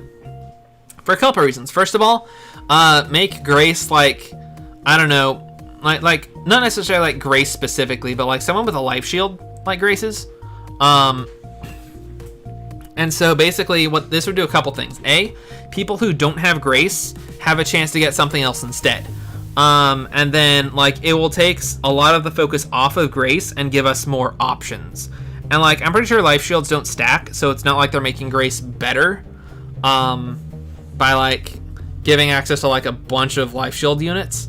So it's just another option, and it's another chance for players to grab a life shield unit. So I am expecting a slight data mine spoiler here, so cover your ears for a second if you don't want to hear it, of an icon that was data mined. It looks like a heart. It looks like the life shield icon, but it has like red on it, red and blue. So the blue in the background is actually the normal color of the life shield, and the red on it actually to me implies that it has something to do with the health bar. And I think this is something to do with Hildegard's spiral. I think she's going to give a different type of life shield that yeah, I hope Hildegard's spiral gives her a decent life shield. Yeah, no, I don't think Hildegard is getting a life shield. I think she's getting like a different kind of shield, maybe a health shield. Basically, it won't be as busted, big, and strong as a life shield. So the initial intent for life shields was to make low HP units more viable. Basically, that like a unit at low HP, like Natalie, for instance, goes down to like 20% HP, and then like has a life shield of like 70% HP. So she's like 90% HP, but she's still at low HP, so she still gets all her buffs from that. So with Hildegard, I think what they're going to do is they're going to make it something like the total sum of your current health and the health points from the shield cannot exceed like maybe 120% of your health. So like as you heal up normally, like the life shield dissipates and it gets replaced with normal HP. But like it's still a life shield, so if you take damage, she'll like use maybe her skill too, and instead of a shield, you'll get like this new life shield that covers you for a moment while the regen kicks in and then heals you naturally. So you have the immediate reprieve as like then replaced by like the normal HP.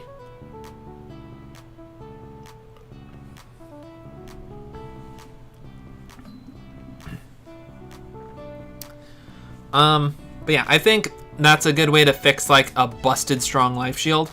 Cause like what Grace ended up doing is instead of covering low HP units, she just covered full HP units, like, and just gave them 70% extra HP, more so for them because she is typically running an HP dragon of some sort.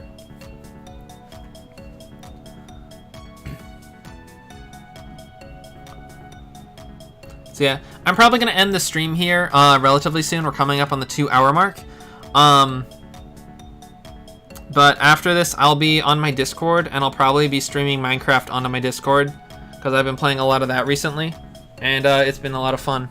So if you guys want to join me on my Discord, I'll probably be over there. The link is, I believe, in the description. Let's see. Could lethal attack dodged be possible in the future? We can technically already dodge purple attacks with skills that jump, and they require timing, and I think that's a pretty cool mechanic. Life shields, when done poorly, let you skip mechanics. I mean, there are several mechanics you can skip. I really like it when there's like, so it's really interesting when like there's an intended method of solving a problem, and then someone does something like unexpected to solve it. So when I was working on the game that I made, so I had some testers like test some of the puzzles I built, and I'm like, okay, here's the puzzle, please solve it. And like the puzzles usually get from point A to point B, and it's a platformer game where the player can place their own platforms. And like it was really interesting to see the things they did and try it out, because they almost always found solutions that I hadn't thought of. And I thought that was really cool. And a lot of the times the solutions that they found, I didn't change anything. I left it in the game for players who were clever enough to solve it, to find and solve for themselves. So, like, in Dragalia Lost, when we find clever ways around, like, strategy, when we find clever strategies, I think that's really cool. So I thought, like, when the burn meta first came out for Mercurial Gauntlet, like level 40 or 50 or whatever, yeah, it was for level 50, so you could run, like, if you ran Gala Cleo, Victor, Valentine's Ezalith, and Elisan, you could clear, like, every level 50 MG, and I think you still can, with Elegant Escort. You need, like, at least 2 copies of Elegant Escort, and then you can clear, like, every level 50 MG with those units, because you can iframe everything, so no damage. And then that's basically it. You just play as Elisan and use only buffs, or maybe you, like, play as one of the other units from time to time. When I did it, I swapped in Eyasu on the light MG, just so I could have, like, a different bleed that was on element. And that's basically it. Gleo 3 with Audric, I remember those times. I got lucky in a pub room that stuck with me for an hour and put up with my deaths until we finally cleared. Because I guess they, like, deemed me competent and let me stay. And, like, basically, in the span of an hour, I learned the fight of High Jupiter. In the span of an hour, I learned the fight High Jupiter, and we cleared Deathless, Master High Jupiter. And I believe I recorded it, and that's what I used to make my guide on Master High Jupiter. So, yep, and now no one runs that anymore because revives, and also Shadow. I mean, honestly, when I run Master High Jupiter, which I don't anymore, I would solo it, and I would just run, like, Hawk to stun Opening Blast or something. Dragalia needs meaningful ways to use the entire roster instead of just a few units. Yeah. So the changes they made with shared skills and co-abilities are a step in the right direction, but you still don't play those units. Like Joe, for instance, his Burning Edge chain co is a really good reason to build him. I know a lot of people who aren't going to build him because, like, they think a 5-star variation of him might come out with, like, a better chain co, and I don't think that's going to happen, because if we do get a 5-star chain co with Burning Edge, that means we have 2 chain co's with Burning Edge, and those stack. So that means if you combine Joe with, like, another Burning Edge chain co of at least 3-star, you're basically gonna always burn, and that's a bit powerful in my opinion. I think I might have mentioned this in past videos. I think the affliction system needs an overhaul. I think it'd be much better if all enemies had, like, set resistances, like, that didn't increase or have tolerance. And then they just nerf all of the infliction chances on all the adventurers, like, uniformly across the board, so that, like, they don't always land, but have, like, some characters have higher chance to land. Like Hawk, for instance, has poison and stunning edge, so he can, like, have a higher chance to poison or stun. But, like, it won't always be. But what if he's stunned, like, I don't know, 1 in 4 times? That would still be really good, because A, it would lean more toward the casual direction because it would make all fights easier. And B, it wouldn't be totally busted because you wouldn't stun every time. And C, as everyone who's played the twins and frozen them out of a big attack knows, it's very satisfying to cancel a big attack. So, I also think it'd be interesting if adventurers finally got access to Curse, and Curse kind of worked like Free Sleep and Stun, except, like, the unit just kind of stood there because it couldn't do anything for a little bit. Ooh, what if Curse had a low infliction chance but automatically inflicted break? Ooh, that could be fun. Anyway,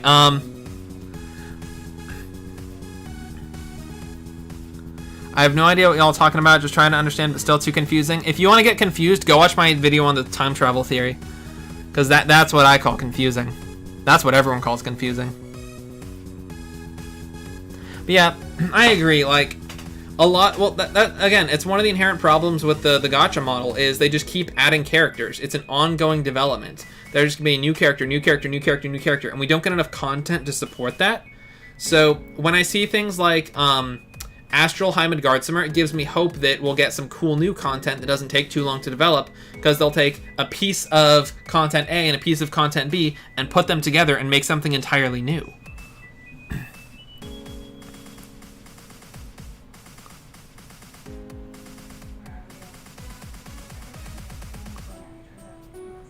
Why do people hate on Mega Man so much? He's got the lowest base HP in the game. It's less Mega Man and more so that his event was really boring. Yeah, I think Curse should have definitely been unique to Shadow. Instead, they gave them Poison. The nice thing about Shadow having Poison as well as Wind is that you only have to invest in one Poison Punisher Wormprint for both elements, but like... Astral Agito Phase 2's Wind. Interesting idea.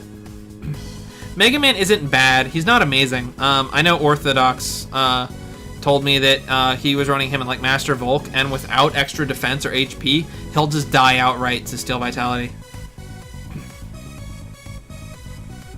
Let's see.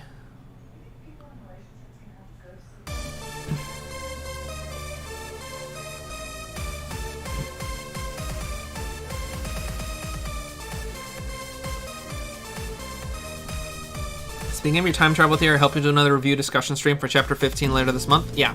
Okay. My advice, if a character does something you don't like, don't immediately blame them for it. Like, we all know Elasan let Zethia go, but we only found out later what exactly happened. I'm a little upset that they didn't use her damage sprite from chapter 8, where like all of the characters got like heavily wounded sprites, because like it looked like she wasn't in a fight, and that's what really made people angry. It looked like she just gave her away. But like when the interlude came out and showed that she actually did get attacked, I was like, okay, well that makes a lot of sense. She didn't give her up, she was taken from her, and she's like alone against an Agito off element. So because like Elasan in gameplay, her personal DPS is not good. Like, she's a buff bot. Her team DPS, fantastic, but her personal DPS, no.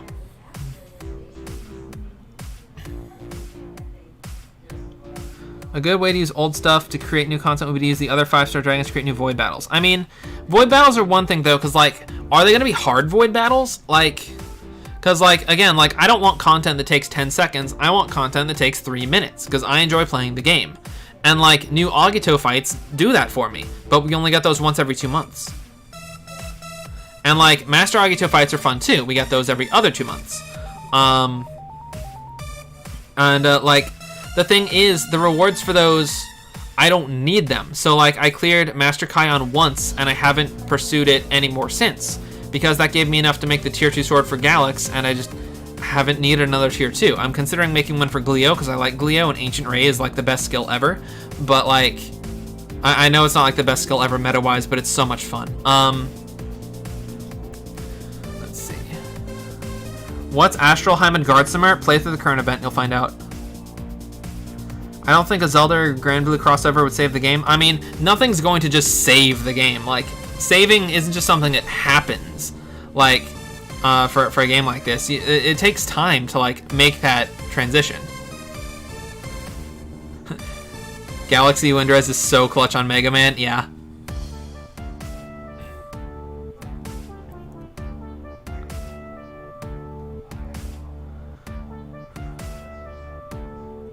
What do I think of an endgame version of Imperial Onslaught? I think that's what Onslaught events should have been. I think it should be, like, basically, think of a content like this. So, it's like a boss, and while you're fighting the boss, waves of enemies spawn, like Imperial Onslaught. So, Imperial Onslaught's like, you take out the first round of enemies, and then a boss spawns, and, like, spawns a stage hazard, which would be the purple attacks, and then, like, spawns waves of enemies. And as they reach certain HP thresholds, they summon more enemies. And like, the high dragons do this a little bit, as well as some of the Agito. Like, Midgardsummer calls golems, Mercury calls the rats, Zodiac calls the spectral flames, Volk summons wolves, Kion summons the spheres. But like, that's like a one-time move, and it only happens a couple times per battle. Like, an ongoing thing where you're just constantly being bombarded by units, and like, they could be different strength units. Imagine a unit that always regenerated its shield. Like, they just had shield. Yes, I got hiccups, I think. Like, a unit that has like shield, and you break it, and then it comes back up. So like, you really want to use 4 strikes on this unit. Or like units that like have no HP, and you can just kill them really quickly. So like, a unit with like striker strength might want to like go hit those, because they know they can get a bit for their striker strength off those units pretty quickly. I talked about this in one of my previous streams, that I think the sibling fights would be really good for this. Like Emil, for instance, I think would be a really fun sibling trial where his entire strategy is just to summon units and throw them at the team. And so it's literally like an onslaught event where you have to take down Emil and he's just constantly running from you. Meanwhile, like, he's just summoning more and more units.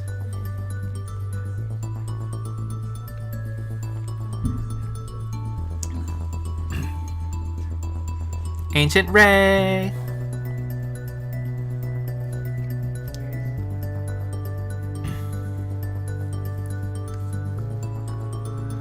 Yeah, I mean, Kaleidoscope in a random dungeon generator would be cool, but that's also kind of hard to program. Because, like, the way they do maps right now is all the maps are pre-made. And yeah, they reuse assets to, like, make them and stuff, but, like, all the maps have a defined layout before we play them. So there's, like, no randomization aspect in that. So it would probably need to be coded.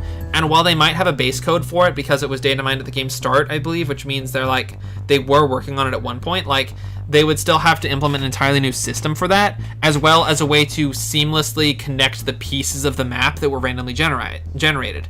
What I think would be more fun is if we got, like, in arena mode, kind of like how we got with Colosseum, except, like, the waves were kind of randomized, and we got, like, a bunch of them, like 25 waves.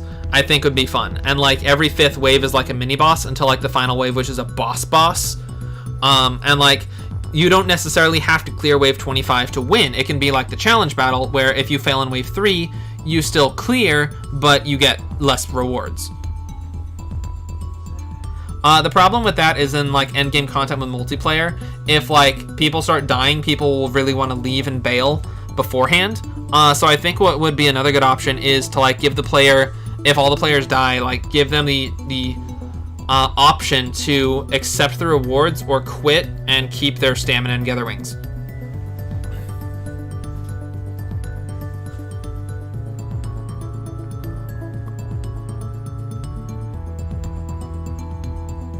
Yeah, no, units with Slayers and Striker Strength would definitely take advantage of a lot of units. Emil versus Catherine stand battle. Yeah, I'm really wondering, I'm pretty sure the next Gala Dragon's going to be Thor, just because Gala Dragons have been the sibling dragons so far. It's either going to be Thor or Gala Midgardsormr, because I've been chatting with others about this on Discord. There's 2 patterns it could possibly follow. The first one's the one I'm banking on. It's that they show us a unit in the story, and then they release it as a Gala. Basically, they show us the advertisement for it, like they did with Laxi, and then they give us a Gala form of it. So, I think in Chapter 15, we're gonna see Valix and Thor, because they already hinted that we will be fighting alongside a sibling and the dragon, and it's almost certainly going to be Valix and Thor. Although it could, I want to say it could be Leonidas and Mars, or it could be Chell and Catsheath, but, like, it probably won't be Leonidas based on the interlude, and it could be Chell, I guess. But, like, so that's the first pattern, that they show us something in the story, and then they, like, once they've revealed it in the story, they give it to us as a Gala Dragon. Like, we've seen Thor before in an image, but, like, that was, like, a long time ago.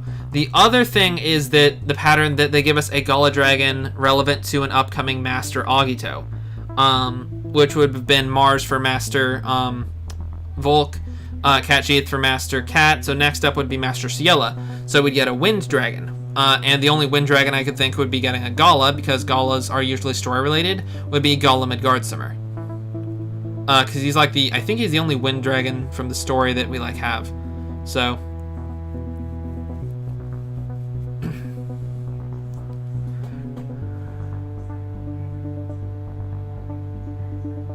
Remember when the Avenue to Power Fafs would apply 4-strike shields to everything around them? Maybe they could bring that back. Interesting. Yeah, so, like, I think 4-strike shields are not as much of a mechanic as they could be.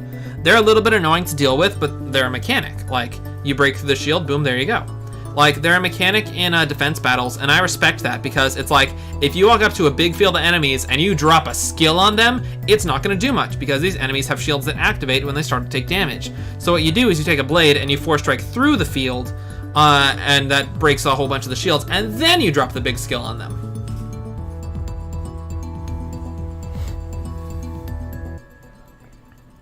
Flashbacks of getting sent flying across the arena from that shield soldier in IO. Yeah. All right, good night, JC. Yep, I'm probably gonna end the stream here soon too. I have spoken about all the things I wanted to talk about. I guess going back to the beginning, the future of my channel, and the content I will be making. I haven't been keeping up with how to plays over the past month. In the past 4 weeks, I've only made 2.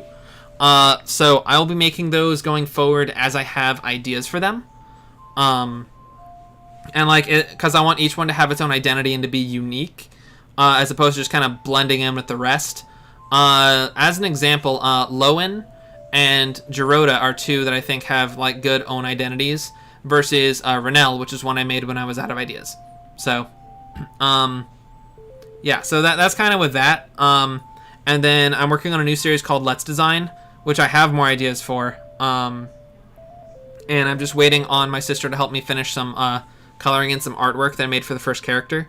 So that should be coming out soon. I don't know how soon. It could be another month. I'm not sure. I just need to stop playing Minecraft long enough to work on it.